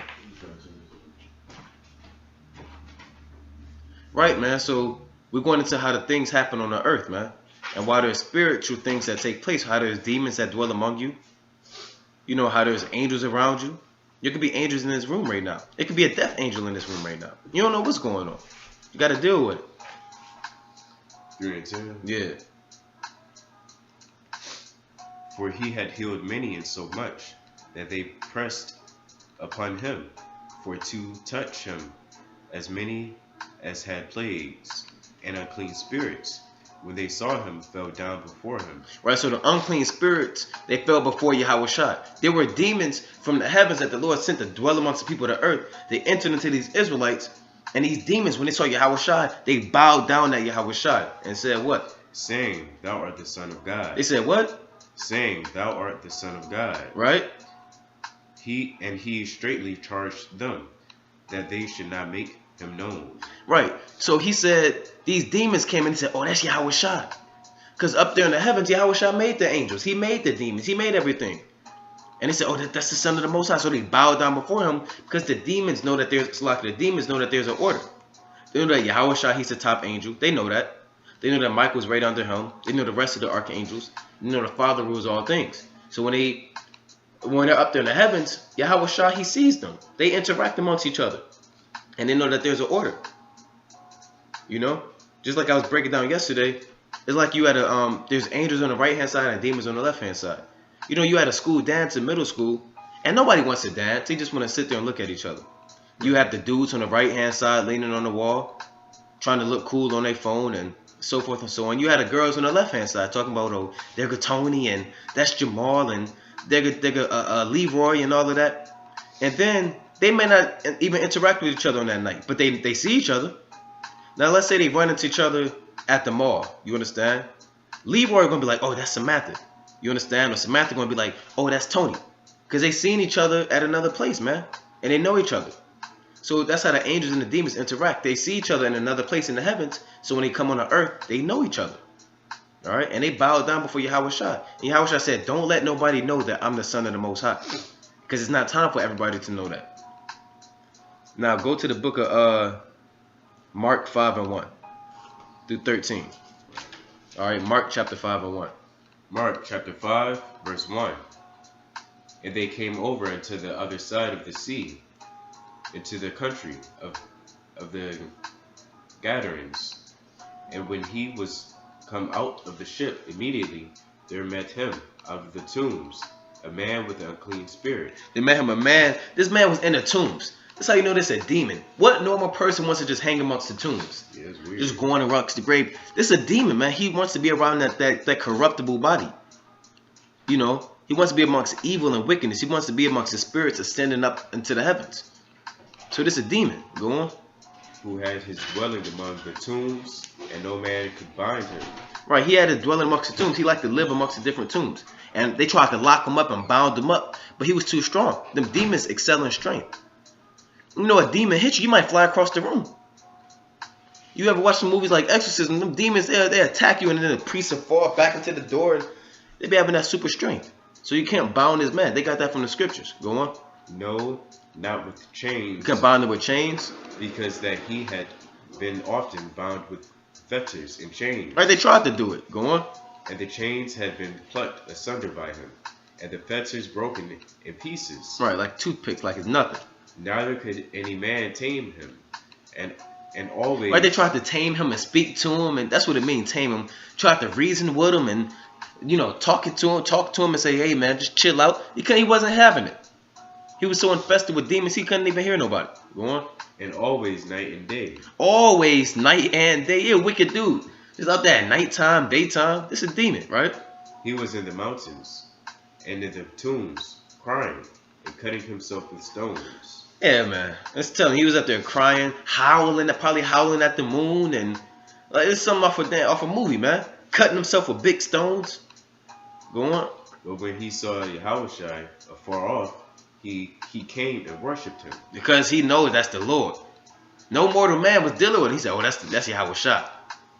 Because he could read his spirit. Go on. And cried with a loud voice and said, what have I to do with thee? Something like, what have I to do with thee? You know that demonic voice, and what have I to do with thee? It's multiple voices coming out. Go on. Yahushua, thou son of the Most High. He said, what you got to do with me? There's a bunch of demons, and they bucking up. They getting kind of bold. The other demons, they just bow down. That's the son of the Most High. This man got a whole bunch of demons, and they kind of bucking up against the Lord. They said, what you got to do with me? Oh, Yahushua, son of the Most High. Why are you here? What are you doing here? I advise thee by God that thou torment me not. All right, he said, please don't torment me, man. What are you doing here? What's going on? The Lord is here. Torment me not. Because Yahushua could torment demons, man. Go on. For he said unto him, come out of the man, thou unclean spirit. And he asked him, what is thy name? Yahushua said, what is your name? And he answered, saying, my name is Legion. My name is what? Legion, for we are many. Right, and in a Roman army, a legion is like 5,000 soldiers. Or it could be anywhere from 5,000 to 6,000 soldiers, a legion in the army. This man had over 5,000 demons in him. And he besought him much that he would not send them away out of the country. Now there was there nigh unto the mountains a great herd of swine. Right, he said, don't send me out of the country, because the Lord can do that. We read in the book of Tobit, Hasmodeus, the evil angel, got exiled out of the country. And the angel fled into Egypt. The Most High exiled him to Egypt, and the Lord sent Raphael to bound him up and sent him back up to the spirit world. That's in the book of Tobit. So the demon, he knew that. He said, I don't want to go out like that, man. I don't want to flee into another country. I want to stay amongst Israel, amongst these spirits. I like this energy going on right here, man. I like being amongst these graves. Don't make me flee into another land. Go on. And all the devils besought him, saying, send us into the swine. Send us into these pigs, that we may enter into them. And forthwith Yahushua gave them leave. And the unclean spirits went out and entered into the swine. And the herd ran violently down a steep place into the sea. They were about 2,000, and were choked in the sea. Right. Now, why did they enter into swine? Why did they say? They could have said we went. It's not just swine around. It was a very agricultural society. You had sheep around and goats and different animals. You had different people. They said, well, we want to enter into the swine because the swine is unclean. Swine is filthy, man. And when they entered into the swine, sometimes man doesn't know when you have demons on you. You have a demon on you and somebody has to say, man, he looked like he got demons on him. But the person that has demons on him, he don't know he got demons on him. But animals, And man, they entertain demons. You and people on the earth, they embrace demons. They love it. You know, you want to smoke a whole bunch of cigarettes and people tell you you got a nicotine demon on you. They love that, man. They want to keep smoking. You know, alcoholics, they embrace their inner demon because they don't want to admit it and repent. People embrace demons here, man. You love demons because you wicked. But these animals, they don't embrace demons. So when they had them demons enter them, they knew something was wrong. They said, gotta get these demons off. You know, animals, they'll scratch themselves and try to clean themselves or roll around. It was so many demons on them, they ran violently to go kill themselves, man. Like Jake liked to commit suicide because they know nothing ain't right. These demons committed suicide because they had a whole bunch of demons on them. Because the animals, a lot of these animals, they be smarter than men. Certain cats and animals, they can know when an earthquake is coming. They'll know when the rain is coming in. Because the animals are spiritual too. It's in the book of Job that they know that go to that in Job 12 about how the animals all worship the Most High. We were just going into that the other day. Job, was that 12 and 3? Let me see if I can find it. All right. Go, you read it. Job chapter 12, verse 3. But I have understanding as well as you. Right. I am not inferior to you. Yea, who knoweth not such these things as these. Right, who don't know, man, I know what you're talking about, man. You ain't better than me. That's what he's saying. I am as one mocked of his neighbor. Jump to 6, I believe. The tabernacles of robbers. You know the part where it said, oh, that's lucky. It's, Job 12 and 7. Slucky, my bad. 12 and 7. Slucky. But ask now the beast, and they shall teach thee. He said you can ask these beasts, and they shall teach thee, man. You know, like I was breaking down earlier, people could talk to people. Even Esau, he brought out an article when Esau does architecture and certain things. They will like go look at the animals and how they live.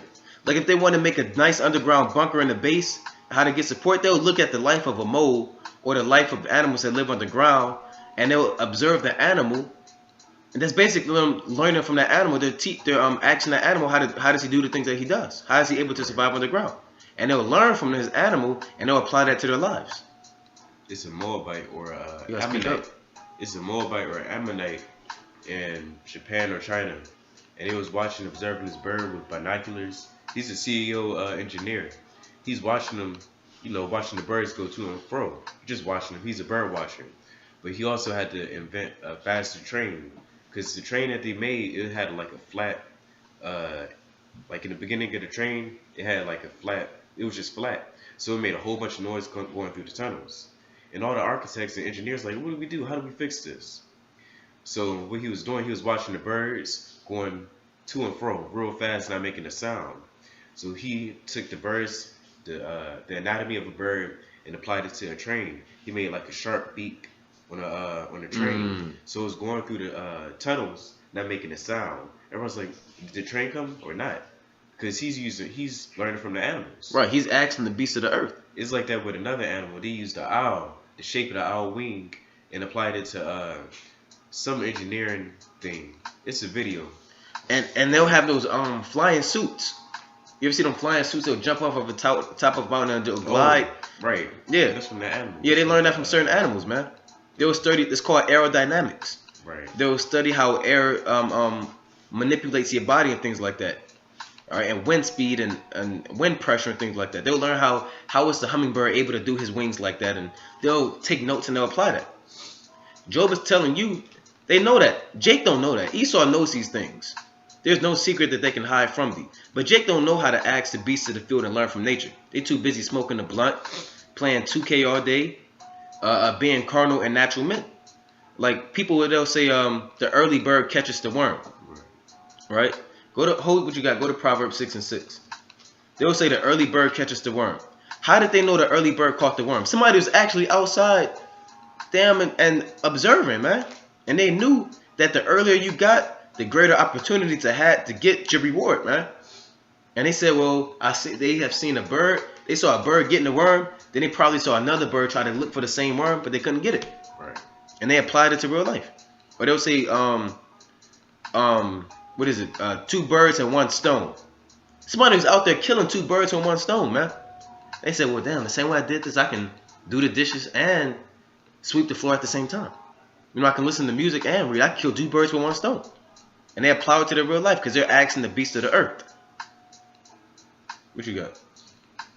Go, Proverbs chapter 6, verse 6. Right, Solomon told you this. Go to the ant. Go to the ant. Thou sluggard, consider her ways and be wise. Go on. Which having no guide, overseer, or ruler, provideth her meat in the summer, and guardeth her food in the harvest. Now read it again from the top. Go to the ant, thou sluggard. He said, you lazy man, get up and go look at the ants. Consider her ways and be wise. Take notes and look at the ant and be wise. Meaning, you being a lazy man, you don't want to get up. You wake up, you farting, scratching your stomach. Don't want to look for a job. Don't want to do no labor. The only way for you to learn, the best way for you to learn is go look at the ants so you can be wise. When you look at the ants always moving, man. Always doing work. They lifting leaves. They in organization. They in order. They use teamwork. You understand? They prepare their meat. They get everything done. They don't. You don't see ants procrastinate, man. The ant don't sit back and say, "I'll get this done later." The ants do what they got to do, man. And he's telling you to ask the beasts of the earth so you can consider those ants and you be wise. They said they don't have no God. They don't have nobody telling them what to do. They get up and do it. Go on. Provideth her meat. Sluggard, verse 9. How long wilt thou sleep, O sluggard? No, read the 8 again. Provideth her meat in the summer, and gathereth her food in the harvest. Right, so she do what she got to do and get it done, man. Because Jake can wait all day. You know how Jake do that in the ancient world, man. They want to get their crops ready and they'll be starving during the wintertime. So you're supposed to ask the beast of the earth, man. And the point I was go back to Job, because these animals all believe in the Most High. The spirit that the Most High made these animals in, he put it in their spirit to worship and believe in him. Alright?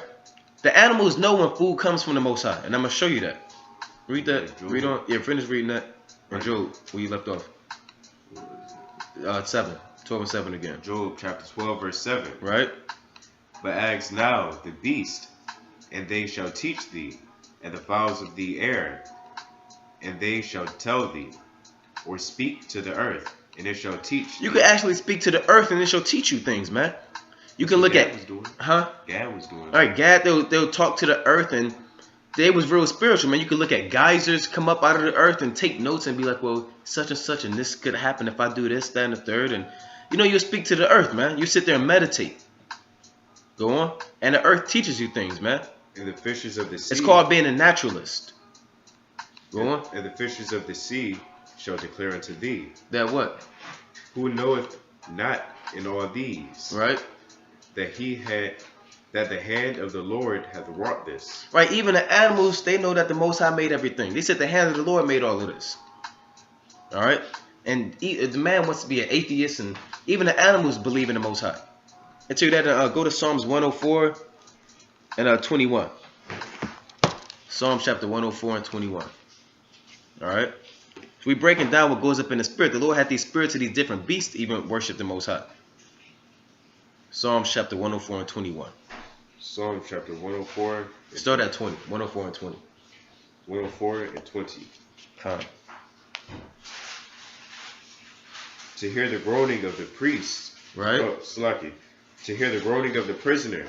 To loose those that are appointed to death. Right. That's us. We those prisoners. Go on. The Most High is going to loose us by delivering us and from this physical body that we in. Go on. To declare the name of the Lord in Zion, and his praise in Jerusalem. That's 104 and 21?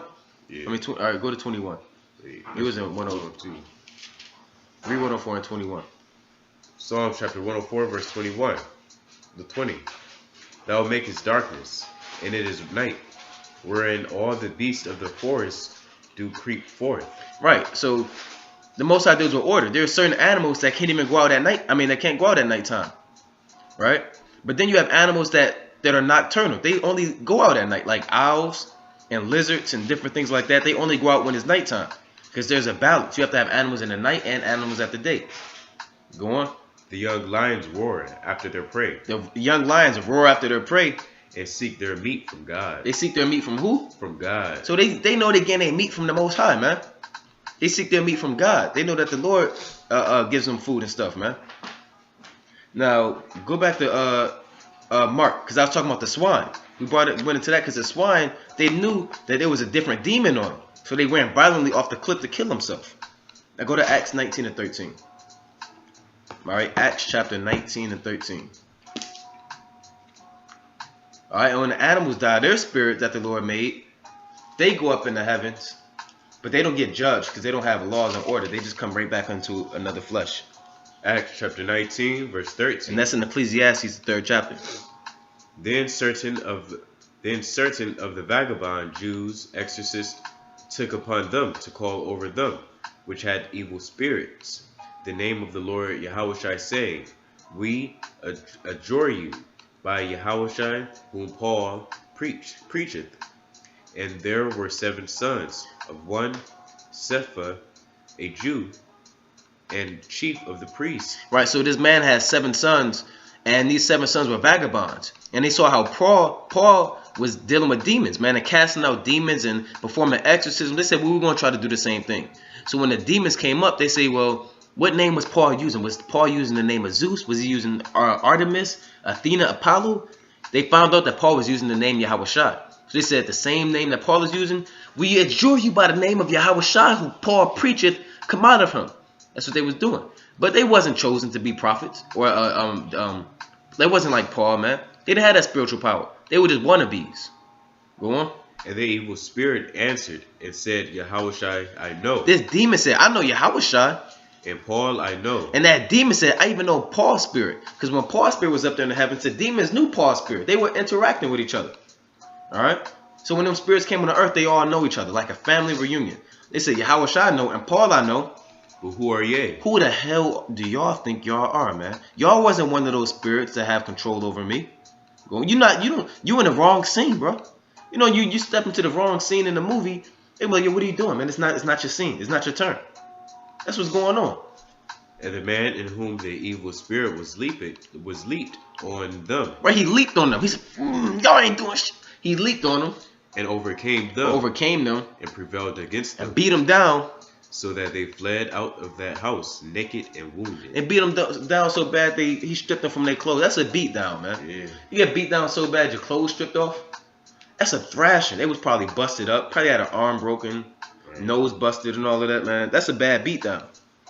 Now from there, go to the book of Proverbs 17 and 11. All right, Proverbs chapter 17 and 11. Proverbs chapter 17, verse 11.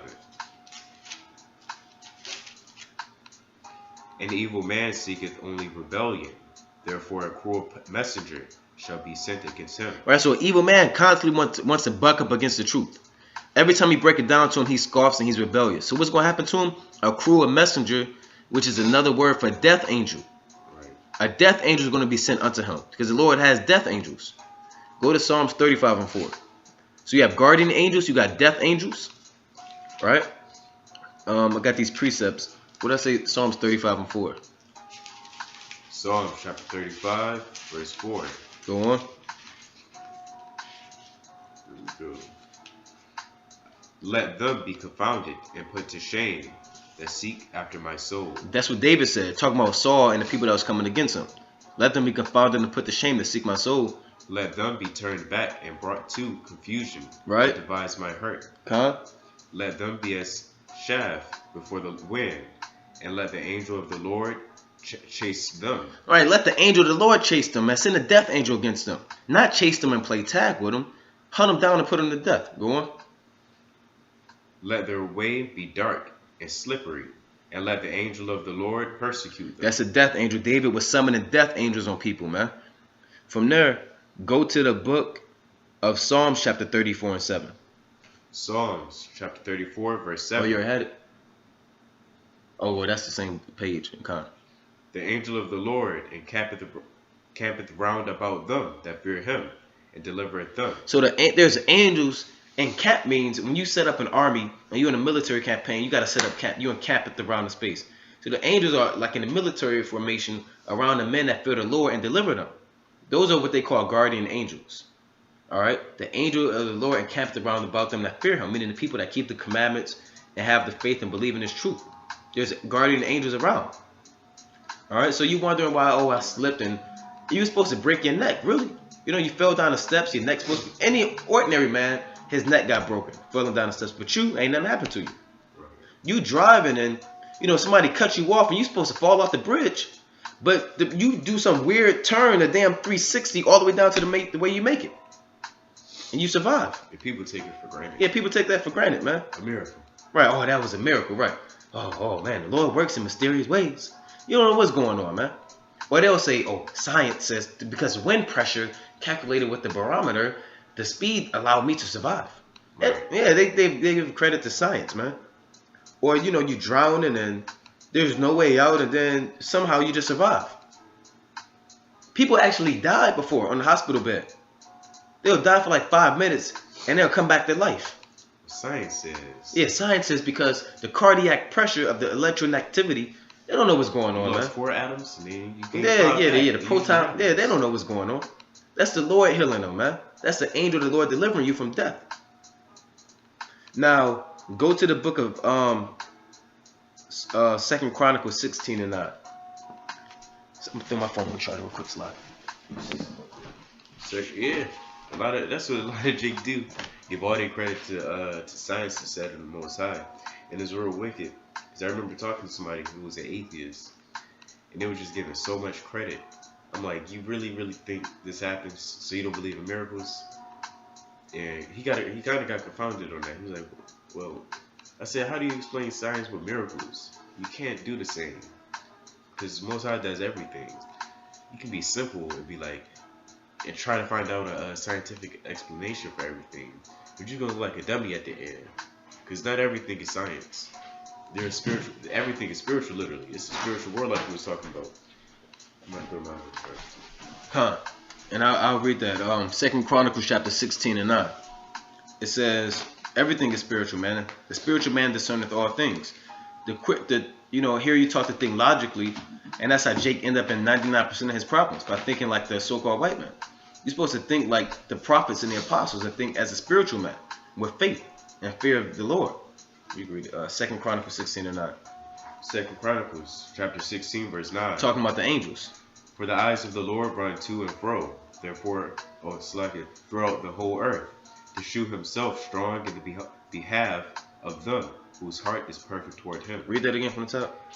For the eyes of the Lord run to and fro, throughout the whole earth. The eyes of the Lord aren't actual eyes that we have. Those are the angels. Why are they the eyes of the Lord? Because if somebody says, hey, you'll be my eyes and ears, that means you're going to give an account of things that you see and hear and report it back to me. Right. So the eyes of the Lord, they give an account of things that they see on the earth and then report it back to the Most High. Not that the Most High needs that to happen. He just did it because he wanted to do it. Right. The Most High didn't come down with binoculars like this. Yeah, the eyes of the Lord going to him. You see a big eye in the sky. Right. Yeah. Oh, this is the eye of the Lord. Everybody hide. No, those are the angels that go throughout the whole earth to show them. It says to show himself strong in behalf whose heart is perfect towards him. Meaning the angels, they give an account of things that you do on the earth. They report it back to the Most High. If you're doing righteous dealings, the Most High will show himself strong towards you, meaning he'll bless you and reward you. All right. If you're being wicked, he's not going to show himself strong unto you. You may get a strange calamity. Something may happen to you. All right. So certain men are more blessed than other men because the eyes of the Lord, they give an account of what these men do and they report them back to the Most High. All right. That's why in Job, the 2nd chapter, it says there was a day when the sons of God came to present themselves before the Lord, because they gave an account of things that they saw on the earth and what they went through. It even tells you that in Zechariah, the 1st chapter. They reported back to the angel and said, behold, the earth sitteth still and is at rest. They reported back to their general, reported back to that angel. Now, from there, go to Proverbs 15 and 3. So the eyes of the Lord are the angels that go to and fro through the earth. All right. Proverbs chapter 15, verse 3. That's why different nations, it says, for her sins have reached unto heaven, and God hath remembered her iniquities. How does the Most High know that? Because he knows everything. But for us to understand, there's angels that come amongst us as men, and they see things going on the earth, and they give an account back to the Most High. Even in Sodom and Gomorrah, the Lord didn't need those 2 angels to see if Sodom and Gomorrah reached the peak of their sin. But those angels come on the earth, and they see, damn, okay, they reached the peak of their sin, let's report it back to the Most High. But that was a situation that when all hell started breaking loose, because the men came up and wanted to rape the angels. So every great empire before they fall, the angels come down and see what's going on. Sometimes Yahweh Shah come down, like in Genesis the 11th chapter. All right, I'm gonna bring that out. And they seen what was going on with the Tower of Babel. They reported it back to the Most High, and the Most High said, "Go confound their language." All right. You got something? Proverbs chapter 15 verse 3. The eyes of the Lord are in every place, beholding the evil and the good. Right, the evil and the good. They check out the evil things that you do and the good things that you do, and they report them back to the Most High. That's why the Lord said, go to Amos 9 and 8. All right. So we're telling you about the things I keep saying about the angels and the demons and certain things you're not going to hear all the time. And you got to think spiritually. Everything that you consider and that you encounter, you have to say that's from the Most High. Yeah. You'll be carnal not to. Yeah, everything that you see. Me doing this, that's from the Most High. Amos chapter 9 verse 8. You watching this video, that's of the Lord. Man's goings are of the Lord. How can a man understand his own way? Behold, the eyes of the Lord God are upon the sinful kingdom. The sinful kingdom is America. The eyes of the Lord are upon this kingdom. So there's angels that come down amongst Babylon the Great, and they give an account of the sins of modern day Sodom like they did in ancient Sodom, and they give an account back to the Lord, man. And I will destroy it from off the face of the earth. And you probably had angels trying to rape these men. You know, they got gangs of men where they rape men. The Lord probably had angels come down, and men probably wanted to rape those angels here in America. Yeah. You know, that probably actually happened. No new thing is under the sun. Just like they did in Sodom. All right, and we'll find out about it in the kingdom, Lord willing, we get there. It's already there's already people in New York. It's a gang of men that's in the van that go around raping other dudes, popping them. Yeah, they do that in D.C. They'll pick you up and pop you, and they'll throw you out. Right. Talking about ouch. And the Lord said, the eyes of the Lord are upon a sinful kingdom, and He's going to utterly destroy it from off the face of the earth. In 2 Maccabees, the 6th chapter, it says, "To these nations reach the peak of their sin." The Lord deals with us. So once they reach the peak of their sin, the Lord destroys them, because the angels give an account of what goes on. That's their job. They're the eyes of the Lord.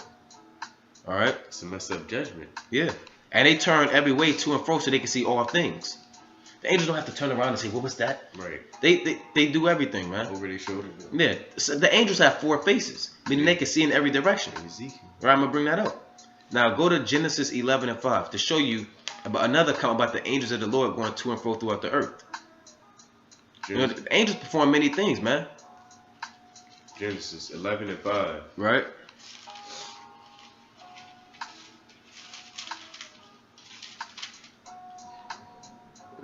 And the Lord came down to see the city and the tower, which their children. Start at 4. And they said, Genesis chapter 11 verse 4. And they said, "Go to, let us build us a city and a tower, whose top may reach unto heaven." Right. This is the children of men.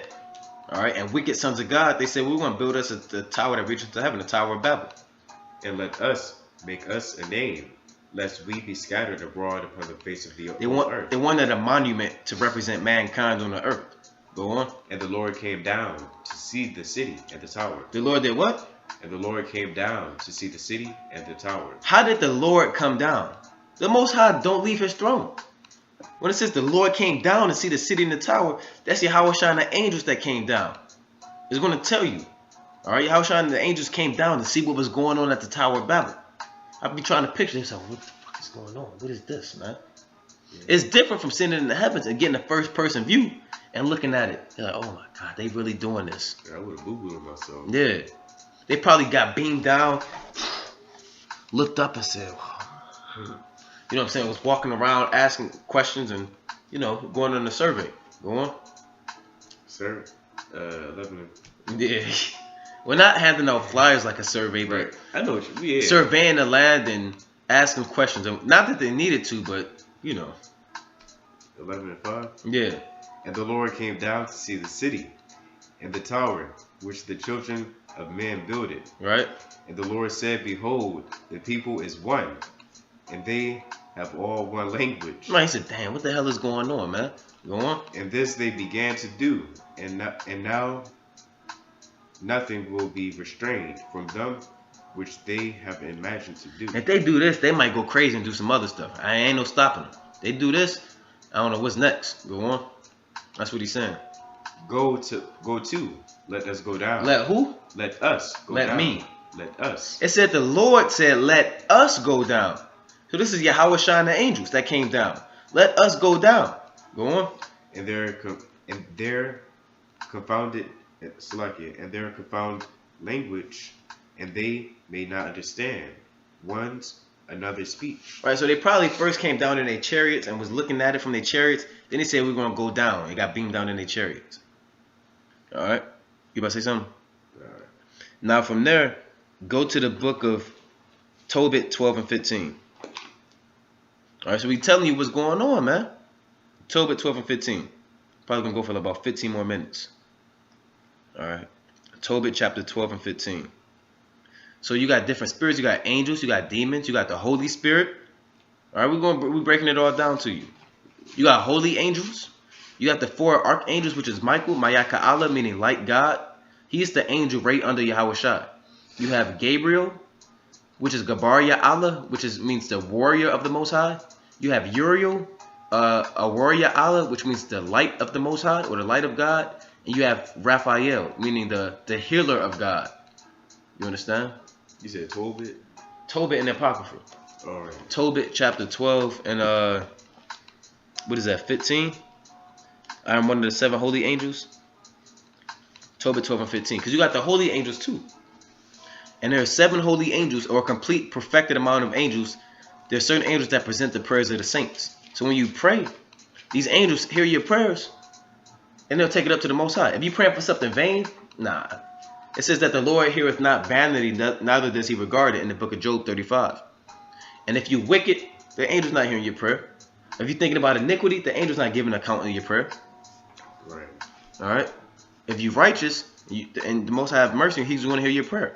Just because you pray don't mean the Most High is hearing you. Tobit chapter 12 verse 15. Right. I am Raphael. I am Raphael.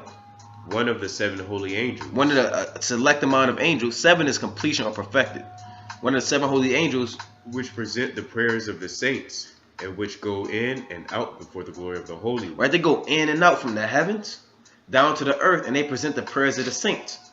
Because there are certain places on the earth. Go to Genesis 28 and 22. There are certain places on the earth. They call them Esau call them ley lines or hot spots for spiritual activity. And when Esau has these different ghost hunters, they'll have like a machine, and they'll see, well, this place has a lot of spiritual activity. That's in the scriptures. You got certain places where angels are only in certain places, like the angels by the river Euphrates. That's a hot spot. They call them ley lines. Or in Bethel, where the angels come down, the house of the Lord. There's certain and on the east of Eden, there's angels over there to keep you away from the tree of life. So there's angels on different geographical regions. In Zechariah the 6th chapter, there's angels that went forth towards the Babylon the Great, the north country. I'm gonna bring that out too after this.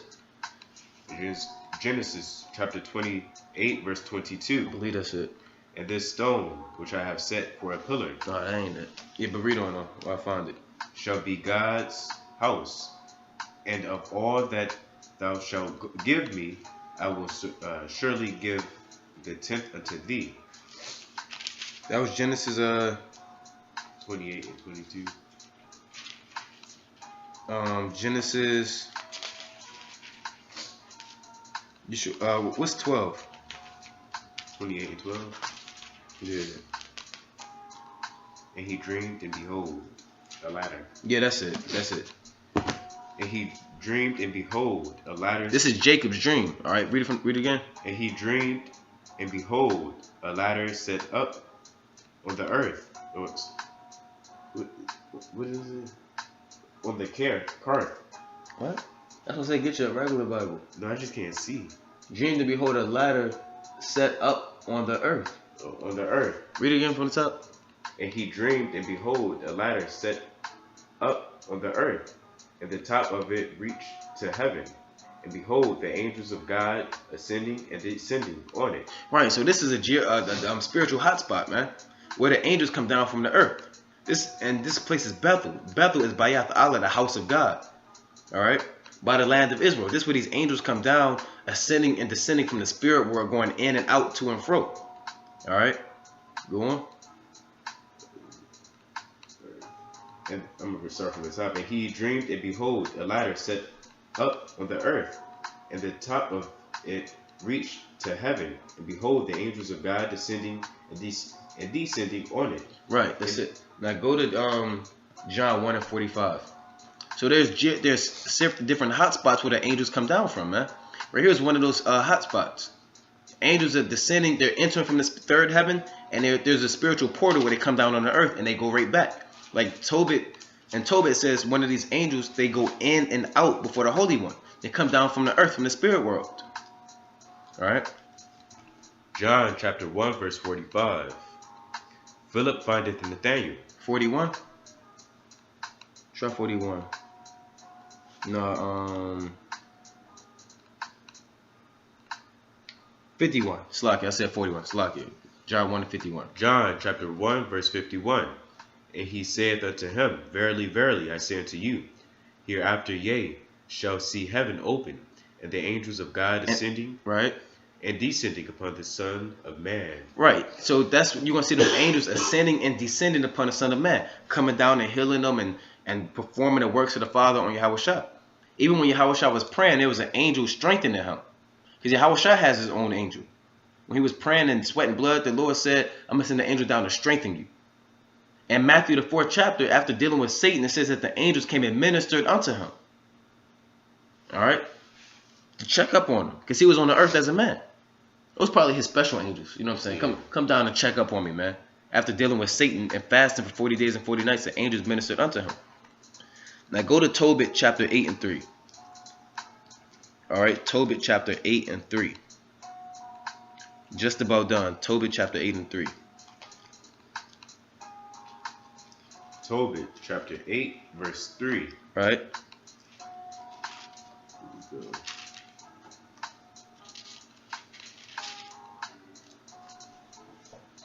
we go. Start at 2.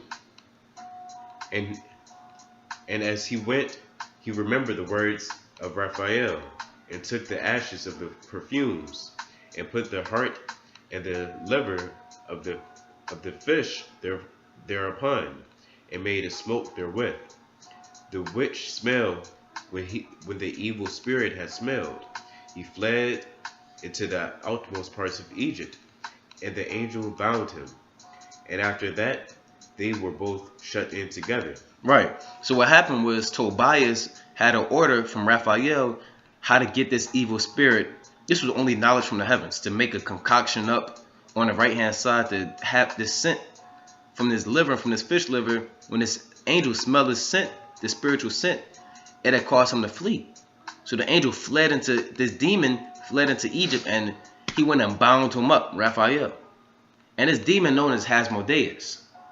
You know, scholars call him the demon of marriage. When marriages break up and things don't go right, they say that's Hasmodeus. Because what happened was, before Sarah laid with her husbands, Hasmodeus came down and was killing the husbands, man. And the Most High had him happen. He's one of the only angels to have a proper name, to have an actual name. Like Legion, that's just a title for a multitude of people. Right. Satan is just a title too. Satan means adversary or shaitan. Hasmodeus has an actual name. This is a heavy demon right there, man, to break up marriages, because that's ordained by the Most High. That's going against be fruitful and multiply. So that's a heavy demon. And Raphael, the healing demon, he came up with that thing that healed Tobit's eyes and all of that, and healed the wounds and the broken heart of Tobit. He came and cast out that demon and bound him into Egypt, Asmodeus. All right. From there, go to the book of Psalms chapter 51 and 10. Psalms 51 and 10. Got about 3 more. I actually had a whole lot, but we ain't gonna be able to get them all. Actually, from there, go to Sirach 39 and 28. We're gonna have to do a part 2. We're gonna go for about 7 more minutes and do a part 2. Sirach chapter 39 and 28. Going back into these spirits and the angels. Yeah, Sirach 39 and 28. There be spirits created for vengeance. Oh, okay. Alright, so there's certain angels that the Most High, we read that there's an angel of a fire, angel has power over water. I'm going to show you something else about these spirits.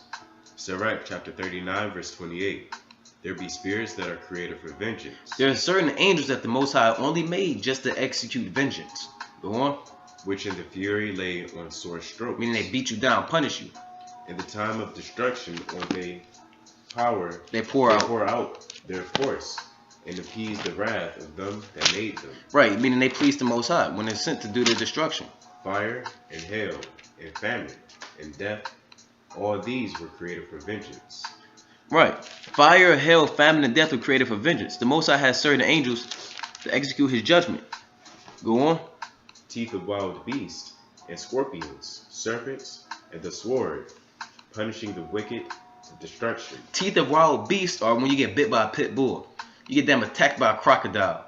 You get stung by jellyfish, a bee, a mosquito. You understand? A damn tiger attack you. Teeth of wild beasts, scorpions, and the sword punishes the wicked to destruction. So the Lord sends angels down inside these different animals to attack you. Right. You know, you petting your dog and your dog starts spazzing out and start attacking you. Like, well, what the hell happened? The Lord sent the angel inside that beast to attack you, man. There's judgment. Yeah, you may have did something. It's like this kid on the news. I remember in Detroit. It was Fox News like a few months ago. This kid died by a few dogs that ate him up basically. And people was like, oh my goodness, this and the third. But that's judgment. And a lot of people don't want to hear that. Yeah. Once I put the spirit in that dog, then go kill that kid. They want to hear, oh, that dog was, you know, not sheltered and nobody took care of him and his back was against the wall. It was a defense mechanism. Look, man, the Lord did that, man. The Lord has angels that cause war to sword. Right. It say the innocent is not. What does it say? Where would whoever perished being innocent? Right. Remember, I prayed that whoever perished being innocent, or where would the righteous ever cut off? Yeah, I pray for mercy. He said, even as I have seen, they that plow iniquity and they that sow wickedness reap the same. So that kid may have did something wicked, man. You don't know what that kid is thinking about, what he's doing.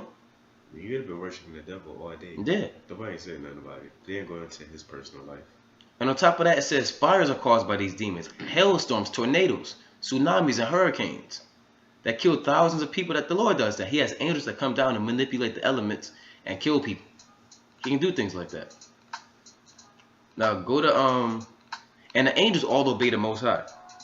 Go to Job 4 and 12. All right, the book of Job, chapter 4 and 12. All right.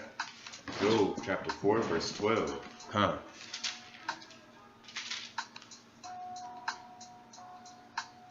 Now a thing was secretly brought to me. This is Job speaking. A thing was secretly brought to me, and mine ears received a little thereof. I couldn't understand what I saw. And thoughts from the visions of the night was deep sleep falleth on men. Right, I was asleep while this happened to me. I'm telling you about what happened to me while I was asleep. This is a dream that I had, but I couldn't understand it. Fear came upon me, and trembling, which made all my bones to shake. I'm having a nightmare, but it's so bad I'm shaking while I'm asleep. Going through sleep paralysis. Go on. Then a spirit passed before me. Then a what? Then a spirit passed before me. Why he saw this nightmare? He saw this demon come up before him, man. Before my face, the hair of my flesh stood up. It stood still, but I could not discern the form thereof. It was just a dark demon that just approached him while he was sleeping. He didn't know what was going on, but he was petrified. He was scared. You have dreams where you can't even move.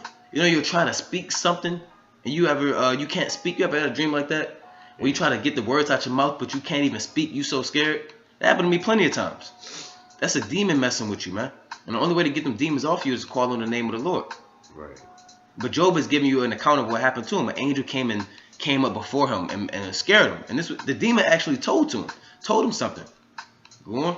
It stood still, but I could not discern the form thereof. An image was before mine eyes. There was silence, and I heard a voice saying, shall a mortal man be more just than God? Hey, I would have been scared. I would have been petrified, man. Angel said, shall a mortal man be more just than God? Damn. Hey, man, you know Jake want to pray for dreams and see angels. Look, you don't want to encounter this. This angel entered into your dream. Shall a mortal man be more just? Now, you know from there ain't nothing going to go good, man. Ain't nothing good come from this. He said, shall a mortal man be? Maybe Job was being prideful. Maybe something was going down. I don't know. I wasn't there. But the angel said, shall a mortal man be more just than God? He going to go on. Go on. Shall a mortal man be more just than God? Shall a man be more pure than his maker? Behold, he put no trust in his servants, and his angels he charged with folly. How much less on them that dwell in houses of clay, whose foundation is in the dust, which are crushed before thee, crushed before the moth. They are destroyed from morning to evening. They perish forever, without any regarding it. Doeth not their excellency which is in them go away? They die, even without wisdom. That's it. Yeah. And that's what he told Job, man. Job probably woke up and said, what the hell just happened, man? He said he couldn't even understand. My ear received the little thereof. So that's what the angel came down and checked man on his pride, because man to get prideful, man. Man to say, I'm this, that, and the third, I'm the SHIT, I'm that guy, and shall a mortal man be more just than God? Don't you know you dwell in this little earth, this brick from the earth, man? I even charge my angels with folly, man. My angels ain't even nothing. The heaven's not clean in my sight. I'm the Most High. And you think that you something? How is the heavens not clean in the Most High sight when he lives in the heavens? Right. His angels, man, angels, get out of here, man. His angels he charged with folly. So that's an angel that's a demon that came to him. That's called that sleep paralysis, man. You could be asleep and you can't even move because that's a demon coming inside of you while you sleep. Having them nightmares, man. Go to the book of Luke chapter 24 and 37. Luke chapter 24 and 37. Alright, these are the angels, how the spirit world work, man. Right now we're in the spirit world. There's spirits and demons around us. Alright, this land Babylon is filled with demons. People walking around, they got demons on them, man. You can hang around people so long and they demons come enter inside of you, man. Next thing you know, you smoking weed, or next thing you know, you damn committing adultery. Because those demons from around those people could leave them and enter inside of you. Because you want to have friends of the world. Yeah, you dealing with people of the world. Look, man, you don't know what could happen. Alright. Luke 24. Luke 24 and 37. Luke 24 and 37. But they were terrified. 36. And as they thus spake, Yahushua himself stood in the midst of them. This Yahushua stood in the midst of the people, of the apostles. And saith unto them, Peace be unto you. He said, Shalom. But they were terrified and affrighted, and supposed that they had seen a spirit. They thought they saw a demon, man. The apostles, they said, what the hell is this? Because Yahushua came in a physical body, but you can come in a physical body and be a demon, man. That's a damn demon, man. Who is that? Somebody just teleported in the midst of them and said, Shalom. Shalom. They said, what the hell is this? Right. What is going on? Go on. And he said unto them, Why are ye troubled? I said, what's going on, man? Why y'all troubled? What's the big deal? And why do thoughts arise in your hearts? Like he read their thoughts and said, damn. Go on. Behold, my hand and my feet, that it is I myself. Like he said, check on my hands and feet and know that it's me, man. Handle me and see me, for a spirit hath not flesh and bones, as ye have seen me. Right, man. It's like they was tripping. They said the spirit hath not flesh and bones.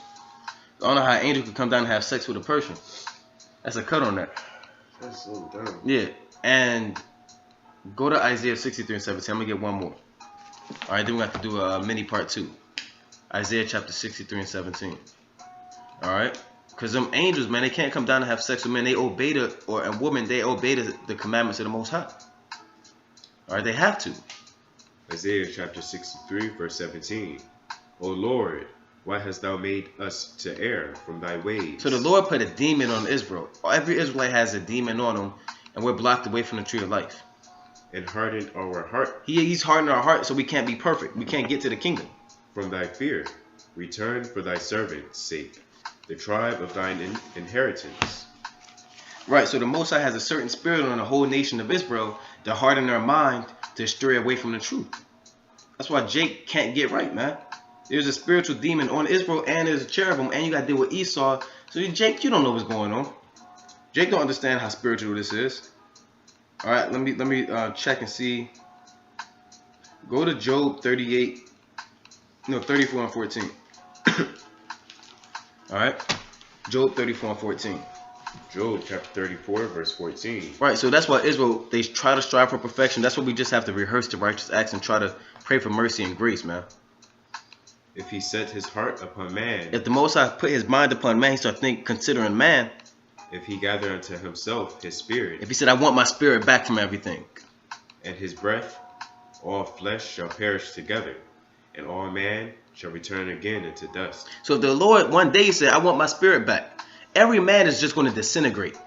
He's going to slowly just break down and disintegrate and wither away and turn back to the dust, because he was made from the dust. And the Lord can do that because our spirits, even the angel spirits, we're all part of the Most High. It's one big. You about to say something? Yeah. So how can you be in hell when the Most High Spirit, when you're a part of the Most High Spirit? Right. That means the Most High is harming himself. Right. Now go to Hebrews 12 and 29.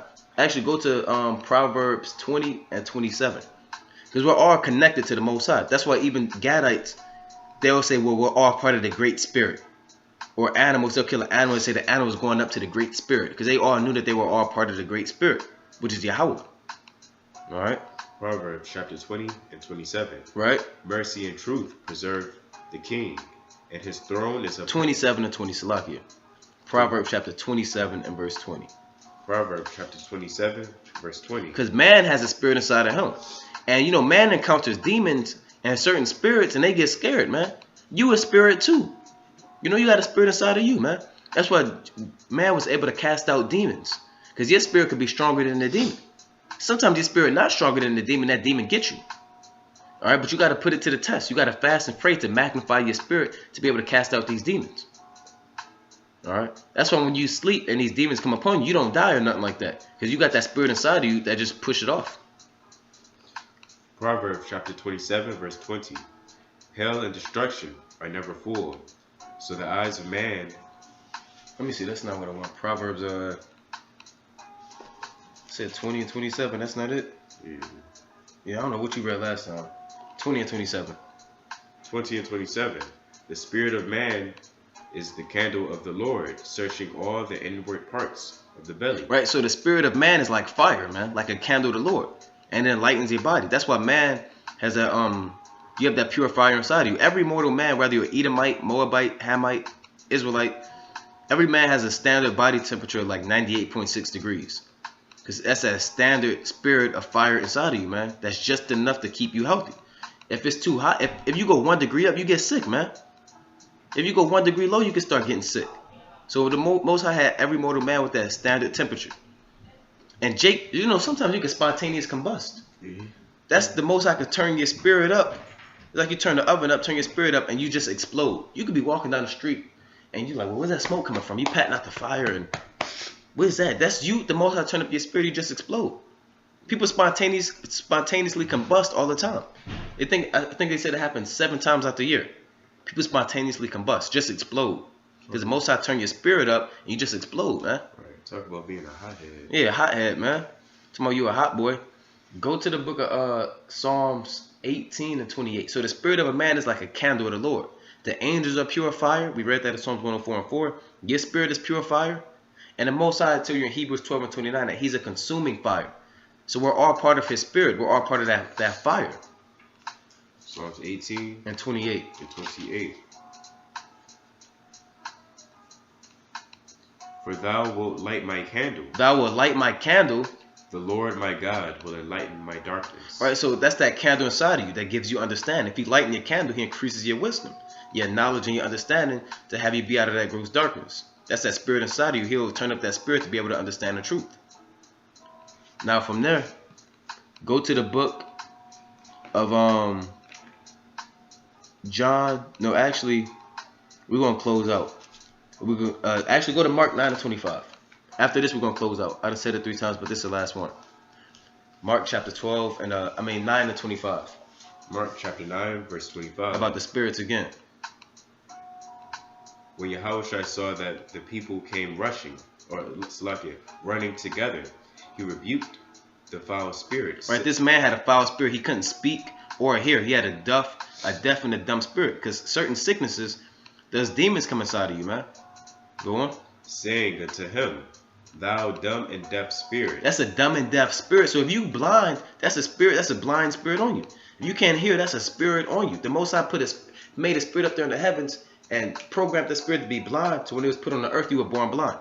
He can do that. You know, you handicapped. That's a spirit on you. Right. You know, people have demons on them all the time, man. They got demons. You got a anger demon on you. You know, you got an alcoholic demon on you. People be having weed smoking demons on them, where they can't do nothing without smoking weed. That's a demon controlling your normal actions. People be like, it's not addictive. Well, everything Yeah. can be addictive. Right. You know what I'm saying? That's what the Lord said. Do everything in temperate. You be temperate in all things, balance. All right. Overboard, you're gonna start having demons on you. You gotta fast and pray to get these demons off of you. Go on. Thou dumb and deaf spirit, I charge thee, come out of him and enter no more into him. Right. And the spirit cried and rent him sore. Right. And came out of him, and he was as one dead, insomuch that many said he is dead. They thought that man was dead the way that spirit controlled him and left him. But Yahushua took him by the hand and lifted him up, and he arose. And when he was come into the house, his disciples asked him privately, why could not we cast him out? And he said unto them, this kind can come forth by nothing, but by prayer and fasting. Right, so certain demons can't come off of you unless you pray and fast. You can't perform certain exorcisms unless you fast and pray on it. Because there's levels to having demons. If you have a level 10 demon on, you got to fast and pray, maybe for days, man, to get them demons off of you. To be able to pray for somebody, you got to fast and pray to get demons and spirits off of people and off of yourself. So we're going to close out. Might, Lord willing, Adawan Ratazah, Yahweh Hashem Yahushai Ratazah will do a part 2.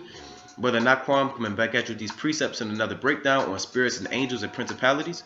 And Salakia, another point, Satan is a spirit too. His job is to sift you out like wheat, man.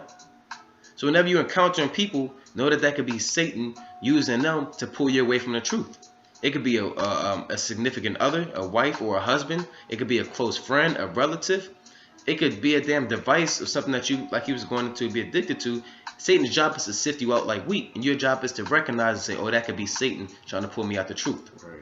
That's a heavy spirit that goes. His job, like 1 Peter 5:8, Satan goeth about as a roaring lion, seeking whom he may devour. Right. And a roaring lion, real quick, doesn't a roaring lion don't sit there and say, I want to take down the strongest antelope. I want to take down the fastest antelope. They see the weakest antelope. They see the weak antelope limping, and he's in the back of the pack, and he's stand behind, and he's not fast enough. He's feeble. That's the antelope that the lion wants, because it's easy to him. So Satan, he'll look at these, we young lions. He'll look at these different jakes, and he say, well, he's falling behind. He's not reading. He's being a little carnal. Now it's time to get him. You understand? He's not studying enough. He's not praying or fasting. Now it's time to take him out. And Satan, that's how he gets you, man. Going to and fro, up and down. That's Satan to sift you out like wheat. Right. Like it tell you in the book of Luke. And sometimes you gotta spiritually discern and realize, okay, the Most High is using this person to help me get back on track. Or you might you might run into an angel. Right. That angel might tell you something well worth listening. Because it tell you that in Hebrews 13 and 2, it says, be not forgetful to entertain strangers, for hereby some have entertained angels unawares. Right. Because the angels come down as mortal men, and they can interact with you and give you advice, and you'll never see them again. And then you might ignore him. Like, he wasn't talking about nothing. Right. But then the Most High, he already says, I stretch forth my hand all the day long, and you ignore it. Right. And that's it on that. That's all. All right, so Brother Naquam closing out. Brother Yaradan. We want to bid you shalom. Shalom.